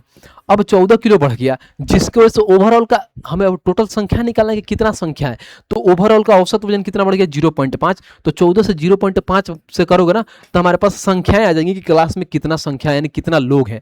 तो इसको जब काटोगे तो पॉइंट हटा के ऊपर 0 ले लो, 5 से काटोगे तो 28 बार में खत्म, यानी 28 आ जाएंगे। तो बोला है क्या कि उपस्थित विद्यार्थियों की संख्या 28, आपने आया ऑप्शन में दिखाई नहीं, 28 नहीं देखा, इसलिए नहीं दिखाई दिया ना क्योंकि इसने ये बोला है, क्या बोला है, हमने 28 ये लिया है कि पूरा जो क्लास में, जैसे मैं भी हूं, मेरे साथ सुहेल भी बैठा है, मान लीजिए यहाँ पे आदित्य सर है, सारे लोग बैठे हैं, ठीक है, उसमें से ये बोला है कि सिर्फ हमें ये बताओ कि उपस्थित विद्यार्थियों की संख्या बताओ, उसमें टीचर के काउंट नहीं करना है, जितने स्टूडेंट है जैसे आदित्य सर उसको उनको नहीं काउंट करना है, बाकी सारे जितने लोग हैं वो कितने हैं, तो आप ये बोलोगे भैया 28 थे तो एक टीचर को माइनस कर दो, यानी जो भाई सब बच्चे थे कितने थे 27 थे, और 27 कहाँ है तो ऑप्शन नंबर बी, खत्म।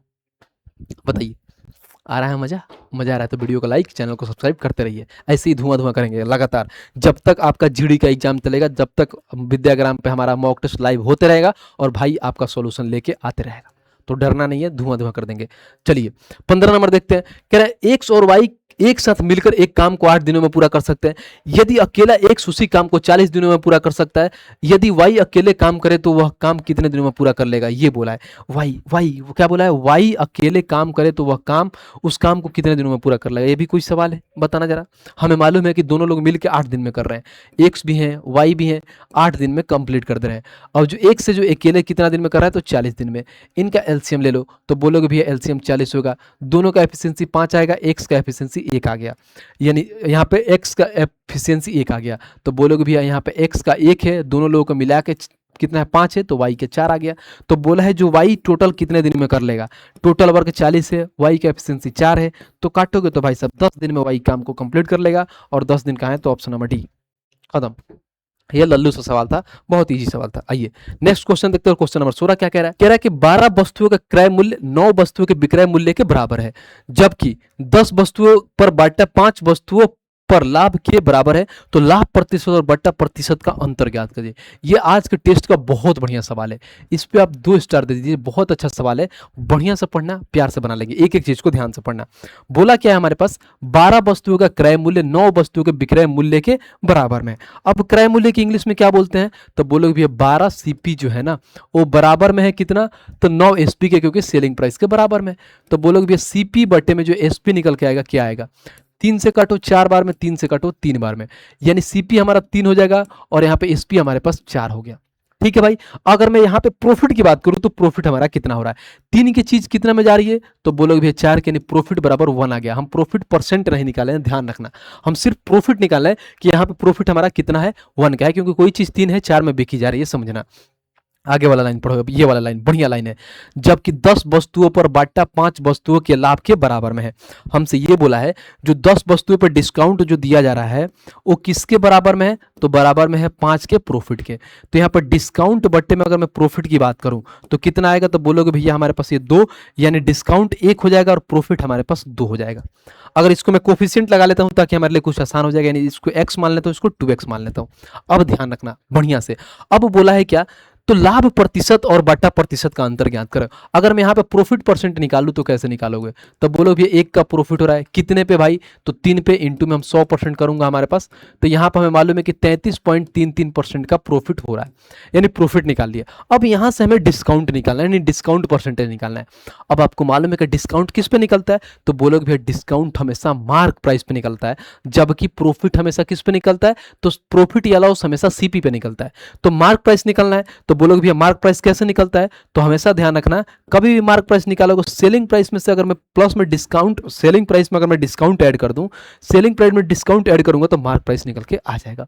अब देखो यहां पर प्रॉफिट हो रहा है 2 का, 2x का, यहां पर प्रॉफिट हो रहा है 1 का। तो बोलोगे भैया 2x का मान 1 दिया है, तो x का मान कितना आएगा? तो बोलोगे भैया 1/2 यानी 0.5 आएगा, यानी जो x का मान आएगा यहाँ पे 0.5।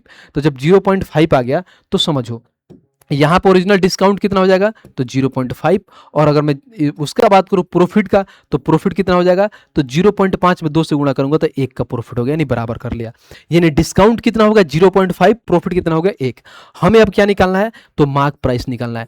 मार्क प्राइस क्या होता है? तो बोलोगे भैया हम सेलिंग प्राइस में क्या करते हैं? डिस्काउंट को ऐड करते हैं। सेलिंग प्राइस 4 है हमारे पास और डिस्काउंट कितना है? तो बोलोगे भैया 0.5, तो मार्क प्राइस आ गया हमारे पास 4.5, यानी मार्क प्राइस हमारे पास 4.5 आ गया। अब डिस्काउंट का परसेंटेज निकाल लो, तो बोलोगे भैया डिस्काउंट परसेंट कैसे निकलता है? कितने का डिस्काउंट हो रहा है? 0.5 का। कितने पे हो रहा है? तो 4.5 पे। बस बात खत्म, इंटू में 100% कर देंगे तो हमारा डिस्काउंट निकल के आ जाएगा।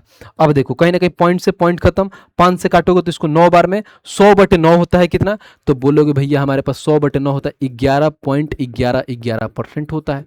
ये निकल के आ गया। देखो हम हर एक चीज एक एक स्टेप बहुत बढ़िया से लिखे हैं, लेकिन हमसे पूछा क्या है कि जो यहाँ पे बट्टा प्रतिशत है और जो लाभ प्रतिशत और बट्टा प्रतिशत का अंतर बताना है।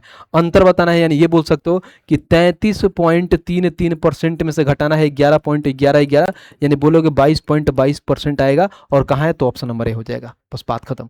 इसको भी फ्रैक्शन में तोड़ोगे तो 22.22% आएगा। ये सवाल था। मैंने क्या बोला था?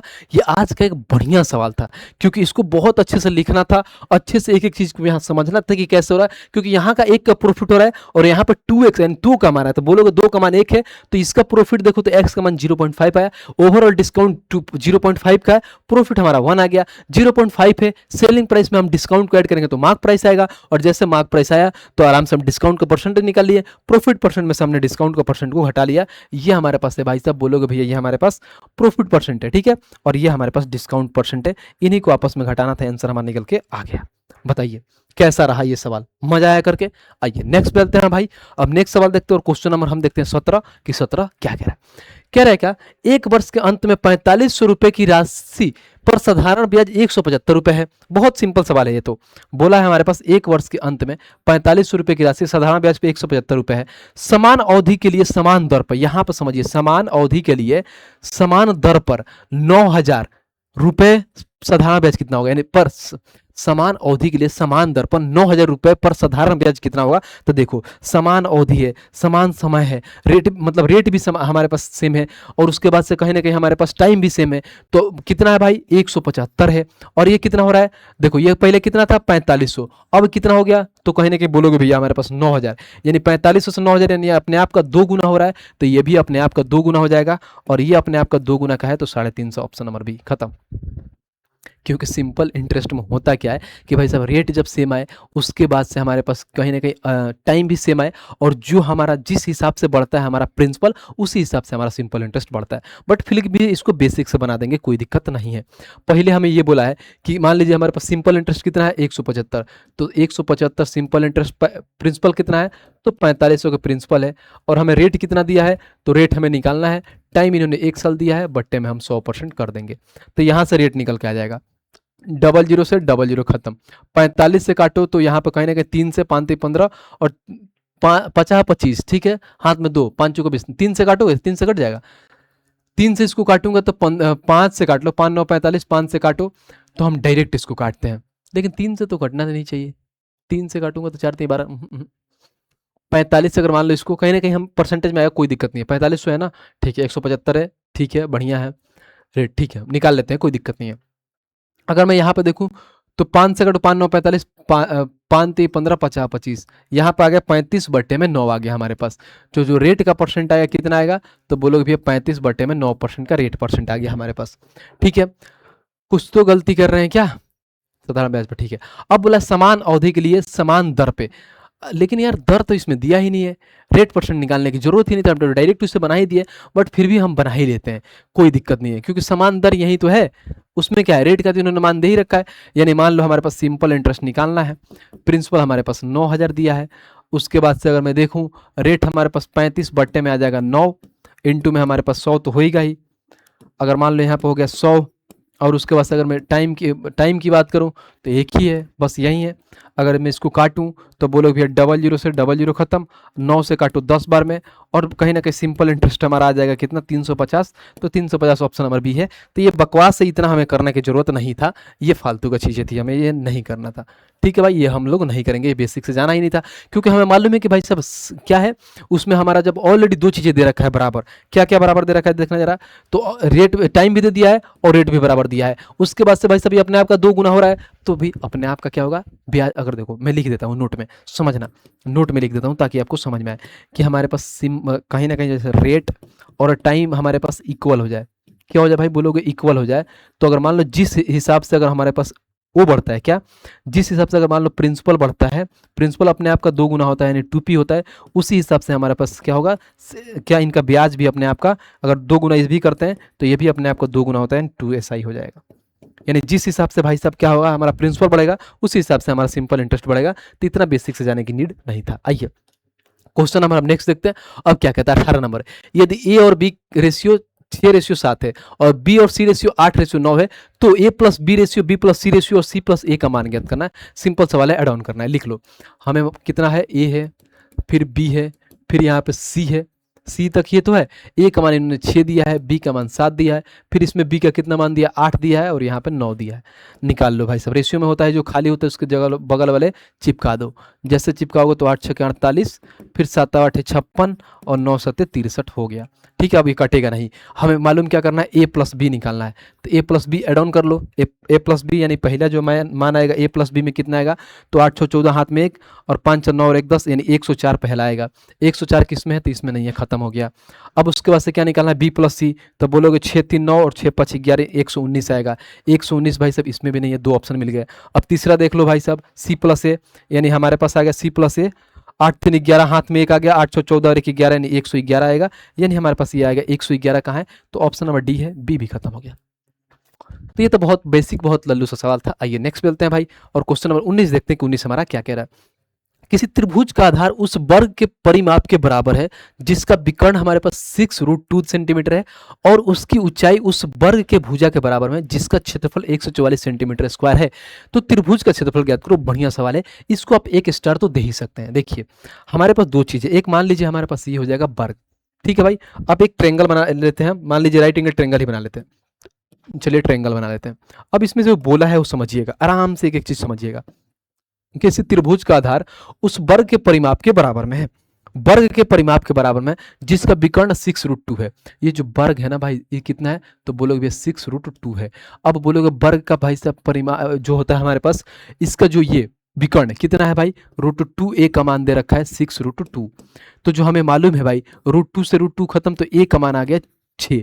अब ये 6 है तो ये भी 6, ये भी 6, ये भी 6, ये भी 6, तो 6 चौके 24। इसके परिमाप के बराबर क्या है? तो बोला है क्या? किसी त्रिभुज का आधार वर्ग के परिमाप के बराबर में, तो इसका जो आधार आएगा वर्ग के परिमाप यानी इसका आधार 24 आ जाएगा। अब जब 24 आ गया, अब आगे पढ़िए फिर क्या बोला है, ये वाला लाइन। और देखो, और उसकी ऊंचाई उस वर्ग की भुजा के बराबर में है, वर्ग की भुजा के बराबर में है, जिसका क्षेत्रफल 144 सेंटीमीटर स्क्वायर है।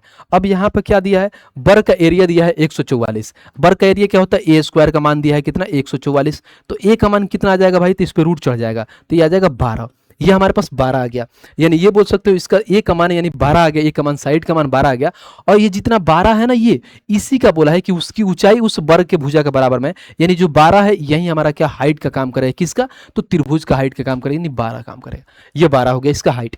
अब क्वेश्चन में क्या पूछा है? तो क्वेश्चन में इन्होंने ये बोला है कि त्रिभुज का क्षेत्रफल ज्ञात करना है, यानी एरिया ऑफ हमें ट्रायंगल बताना है। तो एरिया कैसे निकालते हैं? तो बोलोगे भैया 1/2। अब उसके बाद से हमारे पास कितना? बेस इंटू हाइट, यानी 24 इंटू में 12 से गुणा करेंगे, आंसर आ जाएगा। इसको काटो भाई साहब, 12 से 12 में गुणा करेंगे तो 144 हो जाएगा, और यही हमारा आंसर हो जाएगा। 144 कहाँ है? तो ऑप्शन नंबर सी, खत्म। तो बहुत सिंपल सवाल था, हर एक चीज दे रखा था, बस एक एक लाइन पढ़ना था, प्यार से आपका आंसर निकल के आ जाता। आइए नेक्स्ट चलते हैं भाई, क्वेश्चन नंबर 20 देखते हैं कि 20 हमारा क्या कह रहा है। कह रहा अनार के दामों में 25% के गिरावट होने के पर 243 रुपए में पहले की अपेक्षा 3 दर्जन अनार अधिक खरीद रहे हैं। क्यों खरीद रहे हैं? क्योंकि भाई साहब इसके जो प्राइस है उसके 25% की गिरावट हुई, यानी कमी हुई है, जिसके अपेक्षा 3 दर्जन अनार अधिक खरीद रहे हैं। कितने में? तो 243 रुपए में अधिक खरीद रहे हैं। तो बताइए मूल रूप से प्रति दर्जन अनार की कीमत क्या होगी? हमेशा ध्यान रखना, कभी भी अगर ऐसे सवाल आए, अगर मान लीजिए यहाँ पे क्या है 25% की गिरावट हो रही है, 25% का फ्रैक्शन वैल्यू क्या होता है? 1/4, यानी पहले प्राइस कितना था भाई? कितना? मान लो पहले प्राइस हमारे पास 4 था, पहले प्राइस कितना था? 4 था, अब कितना हो गया? 3 हो गया। अब प्राइस, क्योंकि भाई साहब प्राइस का उल्टा होता है कंजप्शन। क्यों? कौन सा केस में? क्योंकि पैसा तो उतना ही है, जिसकी वजह से आप 243 रुपए में कितना अधिक खरीदें? 3 दर्जन अधिक खरीदें, तो इसका उल्टा हो जाएगा कंजप्शन। अब कंजप्शन की रेशियो की बात करूं तो हो जाएगा 3 और रेशियो 4। यहाँ पर देखो कितना का अंतर हो रहा है, तो देखो यहाँ पर हो रहा है 1 का अंतर। 1 का कितना डिनोट कर रहा है? तो यहाँ पर हो रहा है हमारे पास कितना? 3 दर्जन अधिक। यहाँ पे भाई साहब 1 डिनोट कर रहा है 3 का, तो देखो 3 कितना करेगा? तो ये 9 हो जाएगा। 4 कितना हो जाएगा? 12। यानी कहीं ना कहीं जो मूल उसका कितना था? 9 हो गया, जो फाइनल हो गया 12 आ गया। अब हमसे पूछा क्या है, देखिए, तो बताइए मूल रूप से प्रति दर्जन अनार की कीमत क्या होगी? यहाँ पर कितना टोटल पैसा कितना था? तो 243, और मूल रूप से पूछा है, तो ये हो गया हमारे पास 243। मूल कीमत कितना हो गया? 9, और इसको डिवाइड कर दो भाई, 9 से करूंगा तो हो जाएगा 9 दूना 18, उसके बाद से 6, 9 से 63, यानी 27 हो जाएगा। और 27 कहाँ है? तो ऑप्शन नंबर सी, खत्म। ठीक है, तो ये रहा टोटल हमारे तरफ से 20 सवाल। अब इसके बाद से हमारे जॉनी सर कराएंगे। चलिए तो अब रीजनिंग का पार्ट देखते हैं। रीजनिंग में कैसे क्वेश्चन रहे हैं और सारे क्वेश्चन अच्छे हैं, उनको कैसे कम समय में हम कर सकते हैं। कुछ क्वेश्चन को तुरंत ही देखते ही ऑप्शन से उड़ा देते हैं, कुछ को मैं बताऊंगा आपको कि कुछ क्वेश्चन को हम होल्ड कर सकते हैं कि हाँ इन्हें बाद में देखते हैं। ठीक है, तो चलिए बेस्ट अप्रोच के साथ क्वेश्चन को सोल्यूशन देखते हैं। देखिए जैसे पहला क्वेश्चन है, ठीक है भाई, इसमें साइनों का इंटरचेंज है। ठीक है, इसमें साइन इंटरचेंज करने हैं। कह रहा दिए गए समीकरण को संतुलित करने के लिए निम्न में से किन 2 परस्पर साइनों को बदलें। ठीक है भाई, किन 2 परस्पर साइनों को बदलें, तो साइन हमें इंटरचेंज करने हैं। तो यदि मैं देखूं माइनस और डिवाइड, यदि मैं यहाँ माइनस ला दूं और यहाँ डिवाइड ला दूं तो डिवाइड होगा नहीं, ये कटेंगे ही नहीं आपस में। 26 को 15 से मैं डिवाइड करूंगा। ठीक है, तो ऐसे हम साइन चेंज करके देखेंगे ही नहीं। हमें, मैंने पहले भी क्लास में बताया तुम्हें, ऐसे जब साइन इंटरचेंज की बात हो या इस तरह के इक्वेशन की बात हो तो तुम्हें सबसे पहले देखना डिवाइड और मल्टीप्लाई। डिवाइड और मल्टीप्लाई का केस कैसा बन रहा है। अब यहां एक बार इस जो इक्वेशन दी है इसे, इसके बारे में सोचो। 4 6 24, यानी मैं देखता हूं यदि किसे मैं डिवाइड दूंगा 6 आएगा, और 6 की 6 में गुणा करेंगे मतलब 36, और 36 में 26 जोड़ेंगे तो बड़ी संख्या होती चली जाएगी, जबकि हमें 27 लाना। ठीक है, 27 लाना। तो भाई क्या करेंगे हमें यदि मैं इन दोनों को साइनों को चेंज कर दूं, यहाँ पे मल्टीप्लाई और यहाँ पे डिवाइड ले आऊं। ठीक है भाई, तो यदि मैं डिवाइड, तो 6 से 24 को डिवाइड करूंगा, 6 चौक 24 और 4 की 4 में गुणा 4 चौक 16। ठीक है, और 26 15, 26 में से 15 घटाएंगे कितना बचेंगे? 11। ठीक है, तो 16 11 कितने हो जाएंगे 27, यानी मैं देखता हूं कि डिवाइड और मल्टीप्लाई, यानी डिवाइड और मल्टीप्लाई को चेंज करता हूं तो आंसर हमारा 27 आ जाएगा। बात समझे? इस तरह से हम क्वेश्चन को देखते ही उड़ाएंगे, ठीक है भाई, क्योंकि अप्रोच ऐसी रखनी। अब सारे हम चारों के चारों साइनों को हम चेक करके देखेंगे तो उससे कोई फायदा नहीं होगा। हम उतने ही काम करेंगे जितने की हमें जरूरत है और क्वेश्चन आसानी से हमें आंसर मिल जाए, आंसर निकल जाए क्वेश्चन का, ठीक है भाई। चलिए नेक्स्ट क्वेश्चन देखो भाई, दूसरा देखो, इसमें क्या है, सीरीज का है, श्रृंखला का। अब श्रृंखला पूरी करनी है क्वेश्चन मार्क की जगह, ठीक है भाई। देखते हैं, सबसे पहले क्वेश्चन को करते समय सबसे पहले जो इजी पैटर्न है उस पर देखना। मैं यदि देखूं 2 3 6, ठीक है भाई, 6 हो रहा है, मल्टीप्लाई 3, और यहां पे देखता हूं, यहां पे भी 3 की मल्टीप्लाई हो रही है, 3 चौक 12, 3 पंजे 15, 16, या फिर 5 3 15 150 और 4 3 12, 150 12 162, यानी 3 की मल्टीप्लाई हो रही है। पूरा चेक मत करो, अब सीधा यहीं पे काम करो। 36 और 18, 18 ऑप्शन में है, हाँ जी, 36 और 18 मल्टीप्लाई 3 कर देंगे, 18 हमारा सही उत्तर हो जाएगा। और 18 की मल्टीप्लाई 3 में करेंगे तो 18 3 54, मतलब पूरा लॉजिक सही लग रहा है। मल्टीप्लाई 3 की हो रही है, ठीक है भाई, मल्टीप्लाई 3 की हो रही है क्वेश्चन में। चलिए अब देखिए दूसरा भी क्वेश्चन सीरीज का है, श्रृंखला का। इसमें क्या हो रहा है भाई, 2 6 12 20, 2 6 12 20 42। अब यदि तुम्हें कोई क्वेश्चन देखते ही इजी, मतलब पैटर्न दिमाग में आ जाए तो अच्छी बात। यदि कोई सीरीज का क्वेश्चन पैटर्न नहीं दिमाग में आ रहा तो क्या करते हैं, उसमें डिफरेंस देख लो, ठीक है। डिफरेंस से हम कर सकते हैं भाई, यहाँ 4 का डिफरेंस है, यहाँ 6 का डिफरेंस है, यहाँ 8 का डिफरेंस है।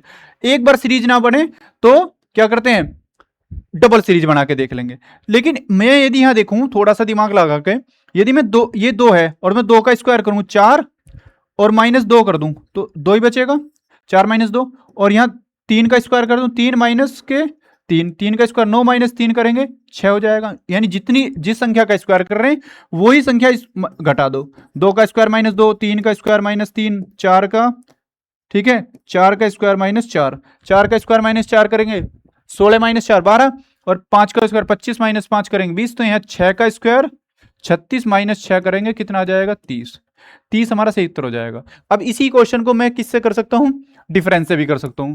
2 6 12 20, और यहाँ क्वेश्चन मार्क है, यहाँ संख्या बतानी है 42 और 56।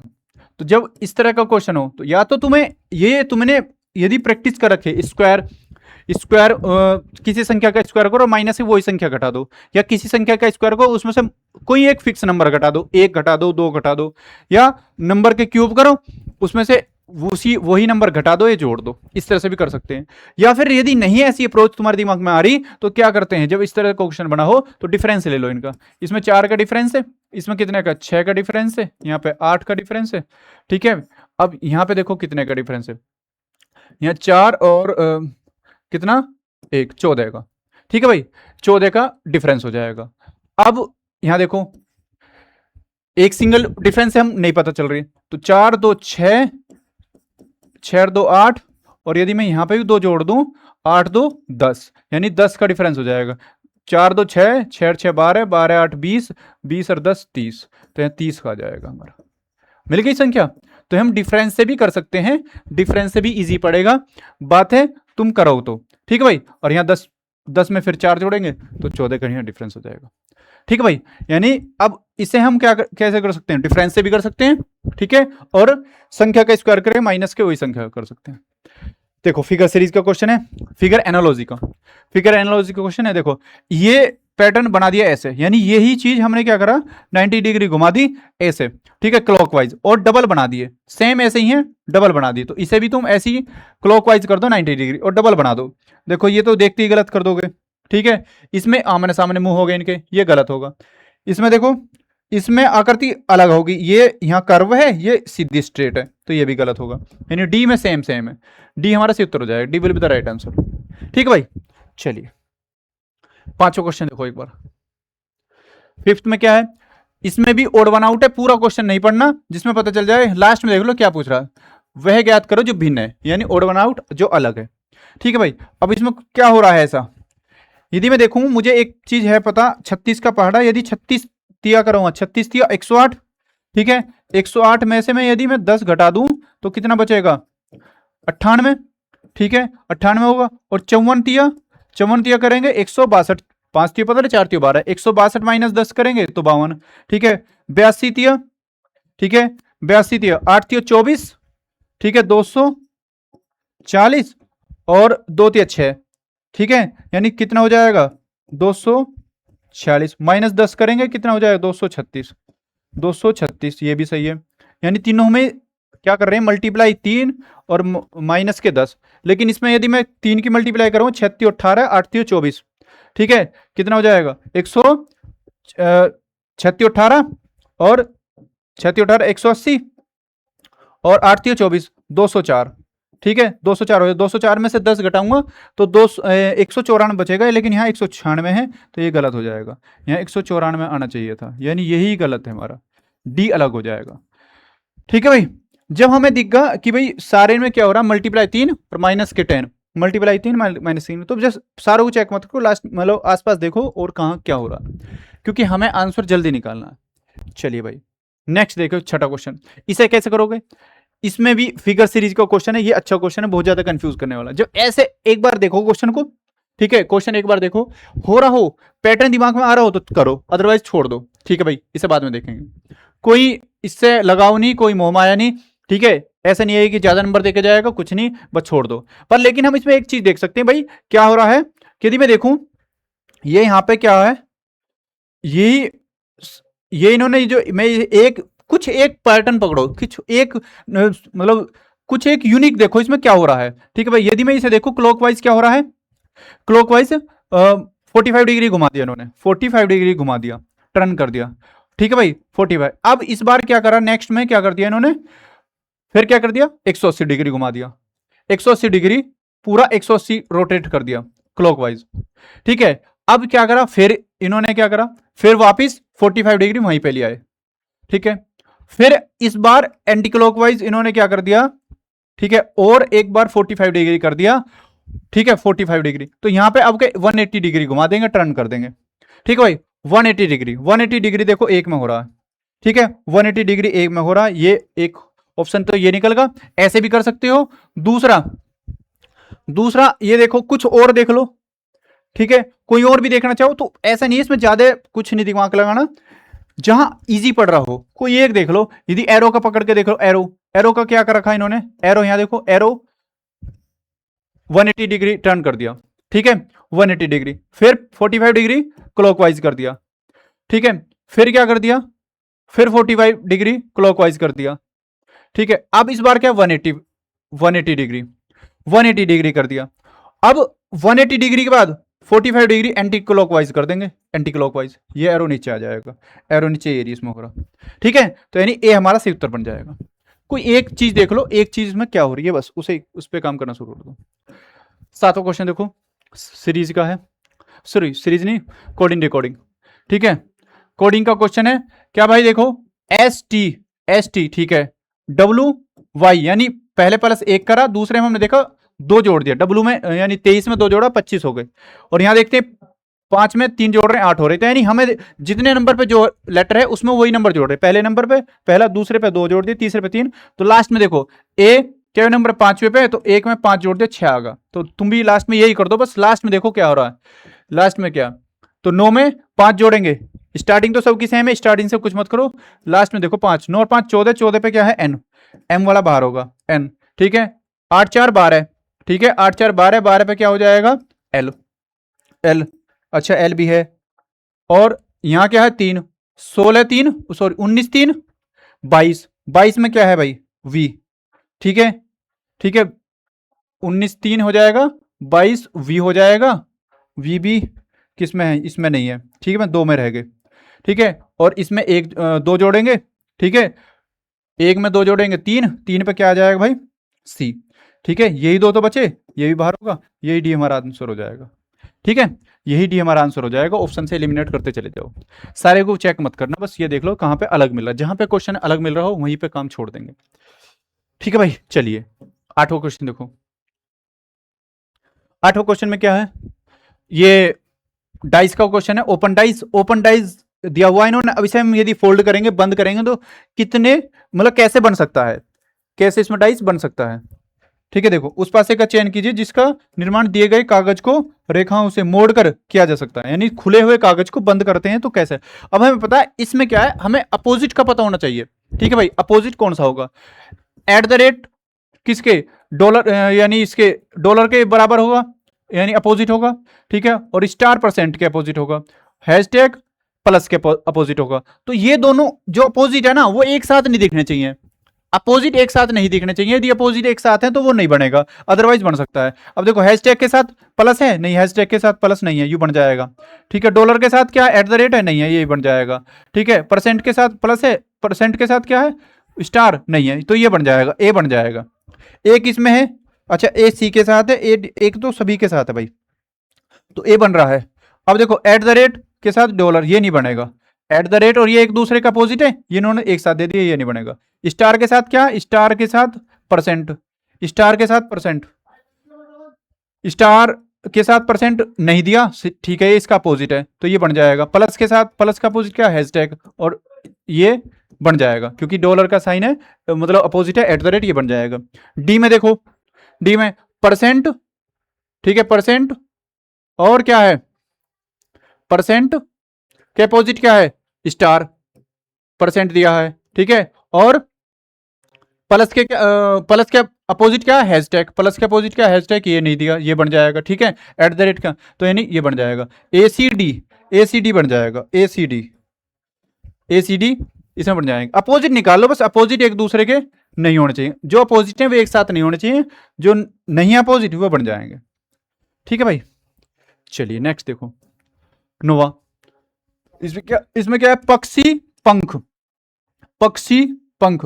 ठीक है, ये भी एनालॉजी का क्वेश्चन है, पक्षी का संबंध पंख से, यानी पक्षी पंख से उड़ते हैं, हमें इतना पता इसमें लग रहा है क्वेश्चन से, पक्षी पंख से उड़ते हैं। तो मछली से क्या होता है, मछली भाई, मछली क्या करेगी, मछली उड़ेगी तो नहीं, लेकिन अब ये देखो पक्षी पंख से उड़ते हैं तो यानी उड़ने के लिए उन्हें बैलेंस बनाना पड़ता है।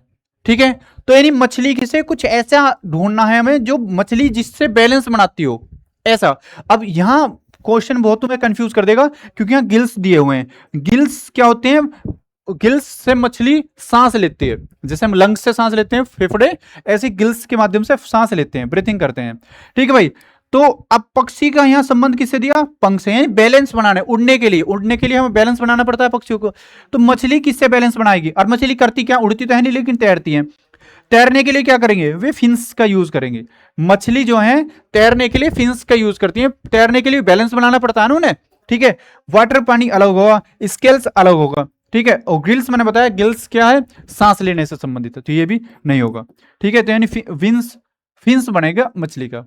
ठीक है भाई, तो ध्यान से करना, बहुत अच्छा क्वेश्चन है, इसमें तुम गिल्स मत लगा देना।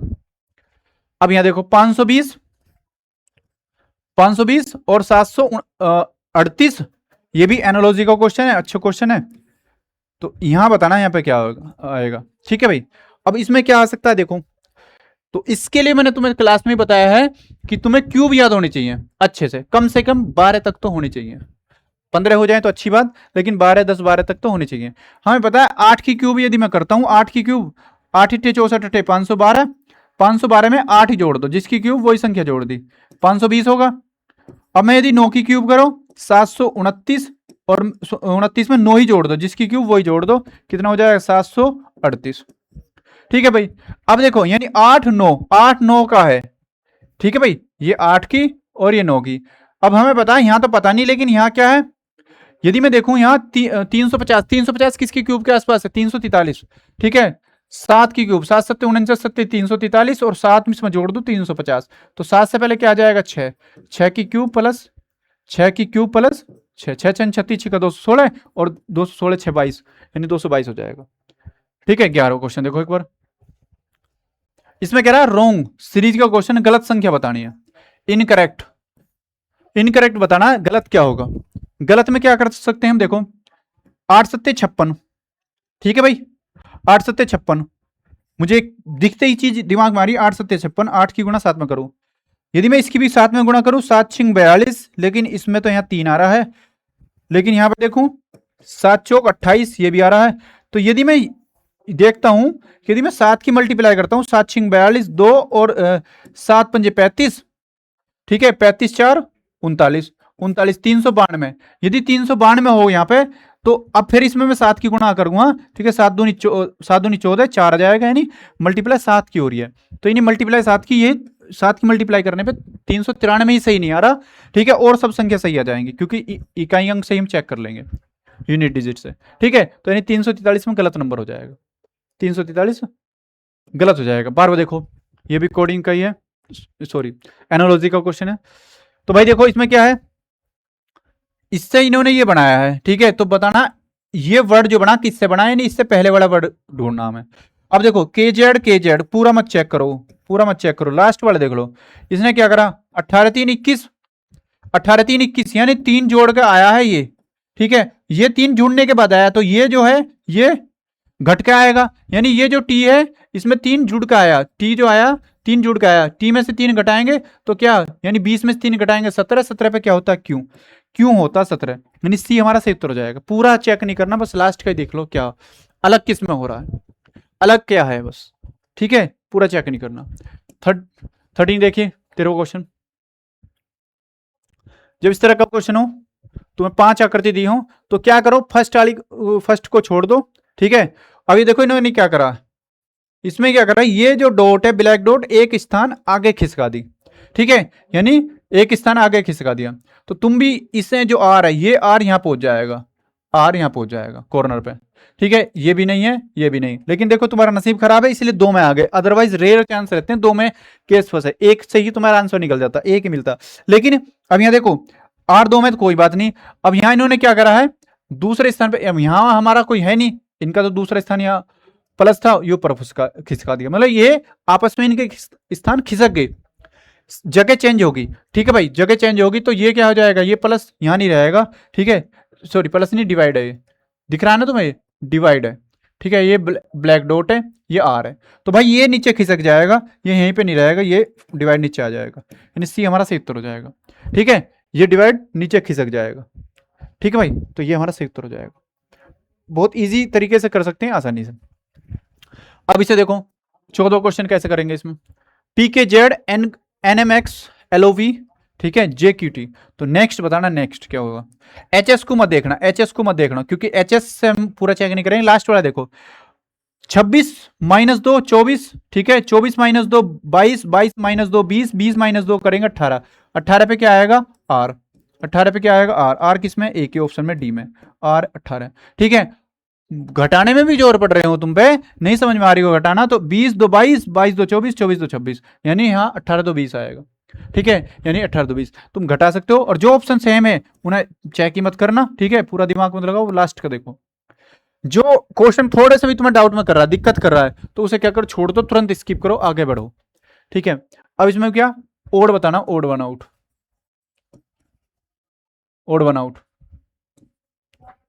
इसमें कैसे कर सकते हैं, एम टी हम एम पता है हमें 13 पे, टी 20 पे, तो 13 20 33 हो जाएगा, आर 18 एस 19, 18 19 कितने हो जाएंगे 37, 19 दूनी 38 -1 हो जाएगा, ठीक है, 16 15 15 16 31 होएगा, ठीक है, लेकिन यहाँ 32 है, ये गलत है, जे के 10 11 21, ठीक है, ये भी सही है, लेकिन ये गलत है, यही हमारा ओड हो जाएगा अलग, यही हमारा ओड हो जाएगा अलग। चलिए 16 क्वेश्चन देखो भाई, 16 में क्या हो रहा है, वीजे आर डब्ल्यू बी, वीजे आर डब्ल्यू बी, वीजे आर डब्ल्यू बी, ठीक है, ब्लैंक है, तो अब इसमें भी मैंने पहले सेट जो कराया था एक, उसमें भी बताया था कि पूरा चेक मत करना, यहां देखो मिल क्या रहा है हमें, वी के साथ यहाँ एल है, ठीक है, और वी के साथ यहाँ जे है, ठीक है, और वी से पहले क्या बी है, तो यानी बी से स्टार्ट होगा, V B V J R W, ठीक है, बी वी, ठीक है, यदि में देखो यहाँ जे है यहाँ एल है, तो यहाँ पे के होगा, ठीक है, बी वी के आर डब्ल्यू एक पेयर बन गया, तो यानी बी वी के बी डब्ल्यू, इसमें डब्ल्यू है, ठीक है, यानी हमारा डी आंसर सही हो जाएगा, पूरा चेक ही मत करना, बस ये देख लो मिल कहाँ रहा है, ठीक है, लास्ट डब्ल्यू है, डब्ल्यू से पहले क्या आ जाएगा, यहाँ पे बी आ जाएगा, बी वी आ जाएगा। चलिए भाई 17 देखो, 17 इसमें क्या है, मिरर दर्पण, दर्पण प्रतिबिंब, मिरर इमेज में क्या है, दर्पण प्रतिबिंब में, भाई इसमें तुम्हें क्या करना है, बस लास्ट का देखो, दर्पण इमेज में हमें पता है यदि साइड में दर्पण लग रहा है ऐसे, ठीक है, तो ये साइड चेंज होती है, ये वाली साइड इस तरफ आ जाएगी, ऐसे बदल जाएगी। यदि नीचे दर्पण लगा हुआ तो बस इनके ऊपर से नीचे, ठीक है, ऊपर नीचे चेंज, ऊपर की और नीचे की साइड चेंज होगी। ठीक है भाई, तो अब इसमें देखो अलग क्या है। ठीक है भाई, तो दर्पण यहां पे लग रहा है, इसमें दिख रहा है क्योंकि सारे अपोजिट है। तो अब इसमें क्या है भाई, तो ये गलत होगा, ठीक है, क्योंकि एच से स्टार्ट होगा, एच यू। अब इसमें क्या मिल रहा है, ये नो है, ठीक है, नो उल्टा नहीं होगा, ये मिरर इमेज बना दिया, सॉरी वाटर इमेज बना दिया। ठीक है, इन्होंने क्या बनाया, यहां देखो ये, ठीक है, 5 5 इन्होंने सीधा ही बना दिया, 5 यहां पे सीधा बना दिया, ए हमारा सही उत्तर हो जाएगा, ए। ठीक है भाई, ये तो होगा नहीं, ठीक है, ये होगा नहीं, क्योंकि इसमें तो एफ भी इन्होंने, एफ मतलब लास्ट से बनता, मिरर इमेज में ये भी याद रखना कि लास्ट से स्टार्ट होता है, यहां से एच से, एच को उल्टा बनाएंगे। ये सही है ना, पूरा चेक ही मत करना। ठीक है भाई, अच्छा भाई, इसमें भी एफ इन्होंने कैसे बना रखा भाई, ए में एफ ऐसा बन रहा है, ठीक है, एफ इसमें भी, हालांकि यही है, ए आंसर सही है, बट देख लेना एक बार इसमें, ठीक है, यही है वैसे सही है इसमें, क्योंकि नो का भी कैसे बनेगा, ऐसे बनेगा, नहीं ए नहीं बनेगा भाई, ए नहीं बनेगा, सी बनेगा, क्योंकि नो इन्होंने सीधा ही बना रखा है इसमें, तो ये बनेगा, यहाँ सी बनेगा। ठीक है, सी बनेगा इसमें, देख लेना, क्योंकि इन्होंने नो गलत बना रखा है, नो सीधा स्ट्रेट बना दिया, नो थोड़ा यहाँ पे इसका थोड़ा फिगर ऐसे ही बन रहा है ना, तो यहाँ जांच नहीं पड़ी, तो यानी सी इसमें सही हो जाएगा, क्योंकि एफ देखो, एफ इन्होंने यहाँ सीधा बना रखा है, जबकि एफ का ऐसा फेस बनेगा। ठीक है, यानी सी हमारा सही उत्तर हो जाएगा। चलिए 18 के देखिए, 18 क्वेश्चन देखिए एक बार,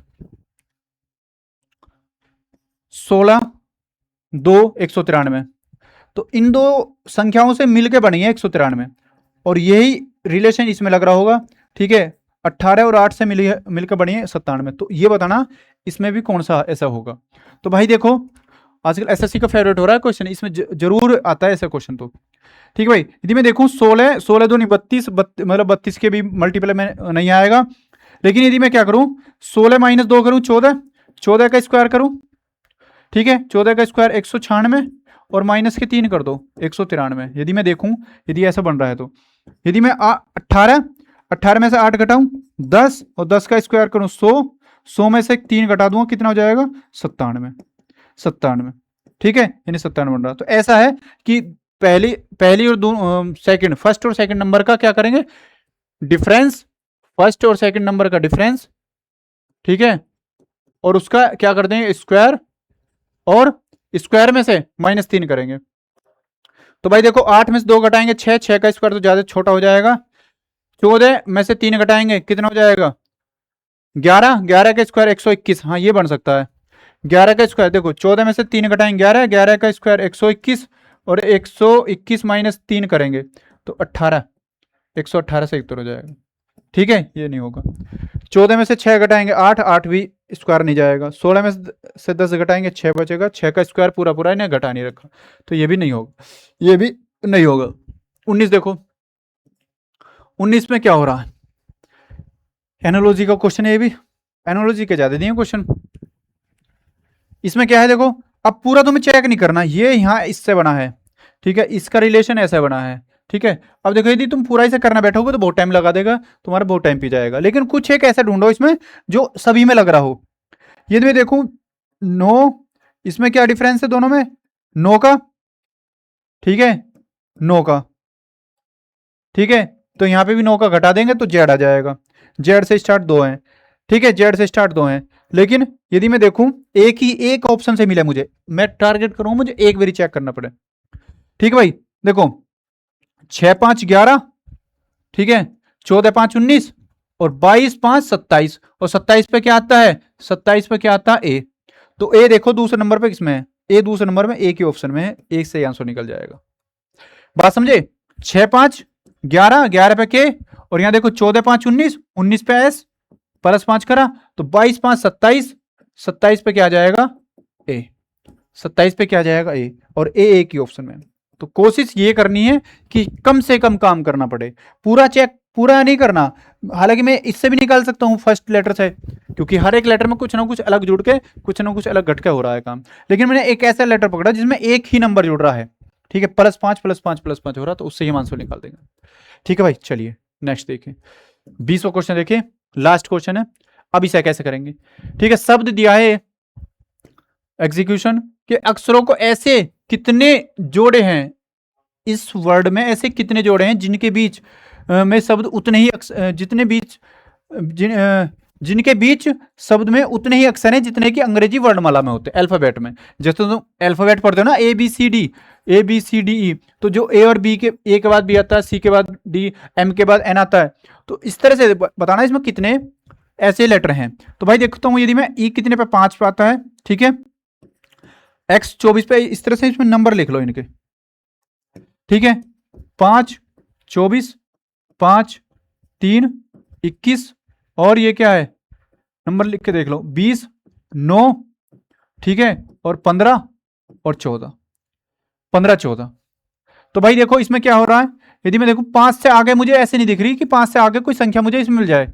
ये 24 25 है, ये 24 5 आगा, 5 6 7 8 9 नहीं मिल रहा, लेकिन 24 25 26 27 नहीं मिल रहा, ठीक है, 5 6 7 ये भी नहीं है, ठीक है, 3 4 5 6 7 ये भी नहीं है, इसमें कुछ ऐसा, 21 से आगे है ही नहीं, 21 भी नहीं है, इसमें कुछ है नहीं दिख रहा ना। अब इसमें देखो सी 21 22 नहीं दिख रहा, 14 15 9 10, उल्टी साइड से तो दिख रहे हैं, इसमें उल्टी साइड से दिख रहे हैं, लेकिन सीधी साइड से इसमें नहीं दिख रहे। तो जब ऐसा हो क्वेश्चन, अब यहां देखते हैं, यदि मैं उल्टी साइड से देखूं 14 15 1, ठीक है, 14 15, और यहां देखो 20 21 1, 20 21, ठीक है, 20 21 1 होगा,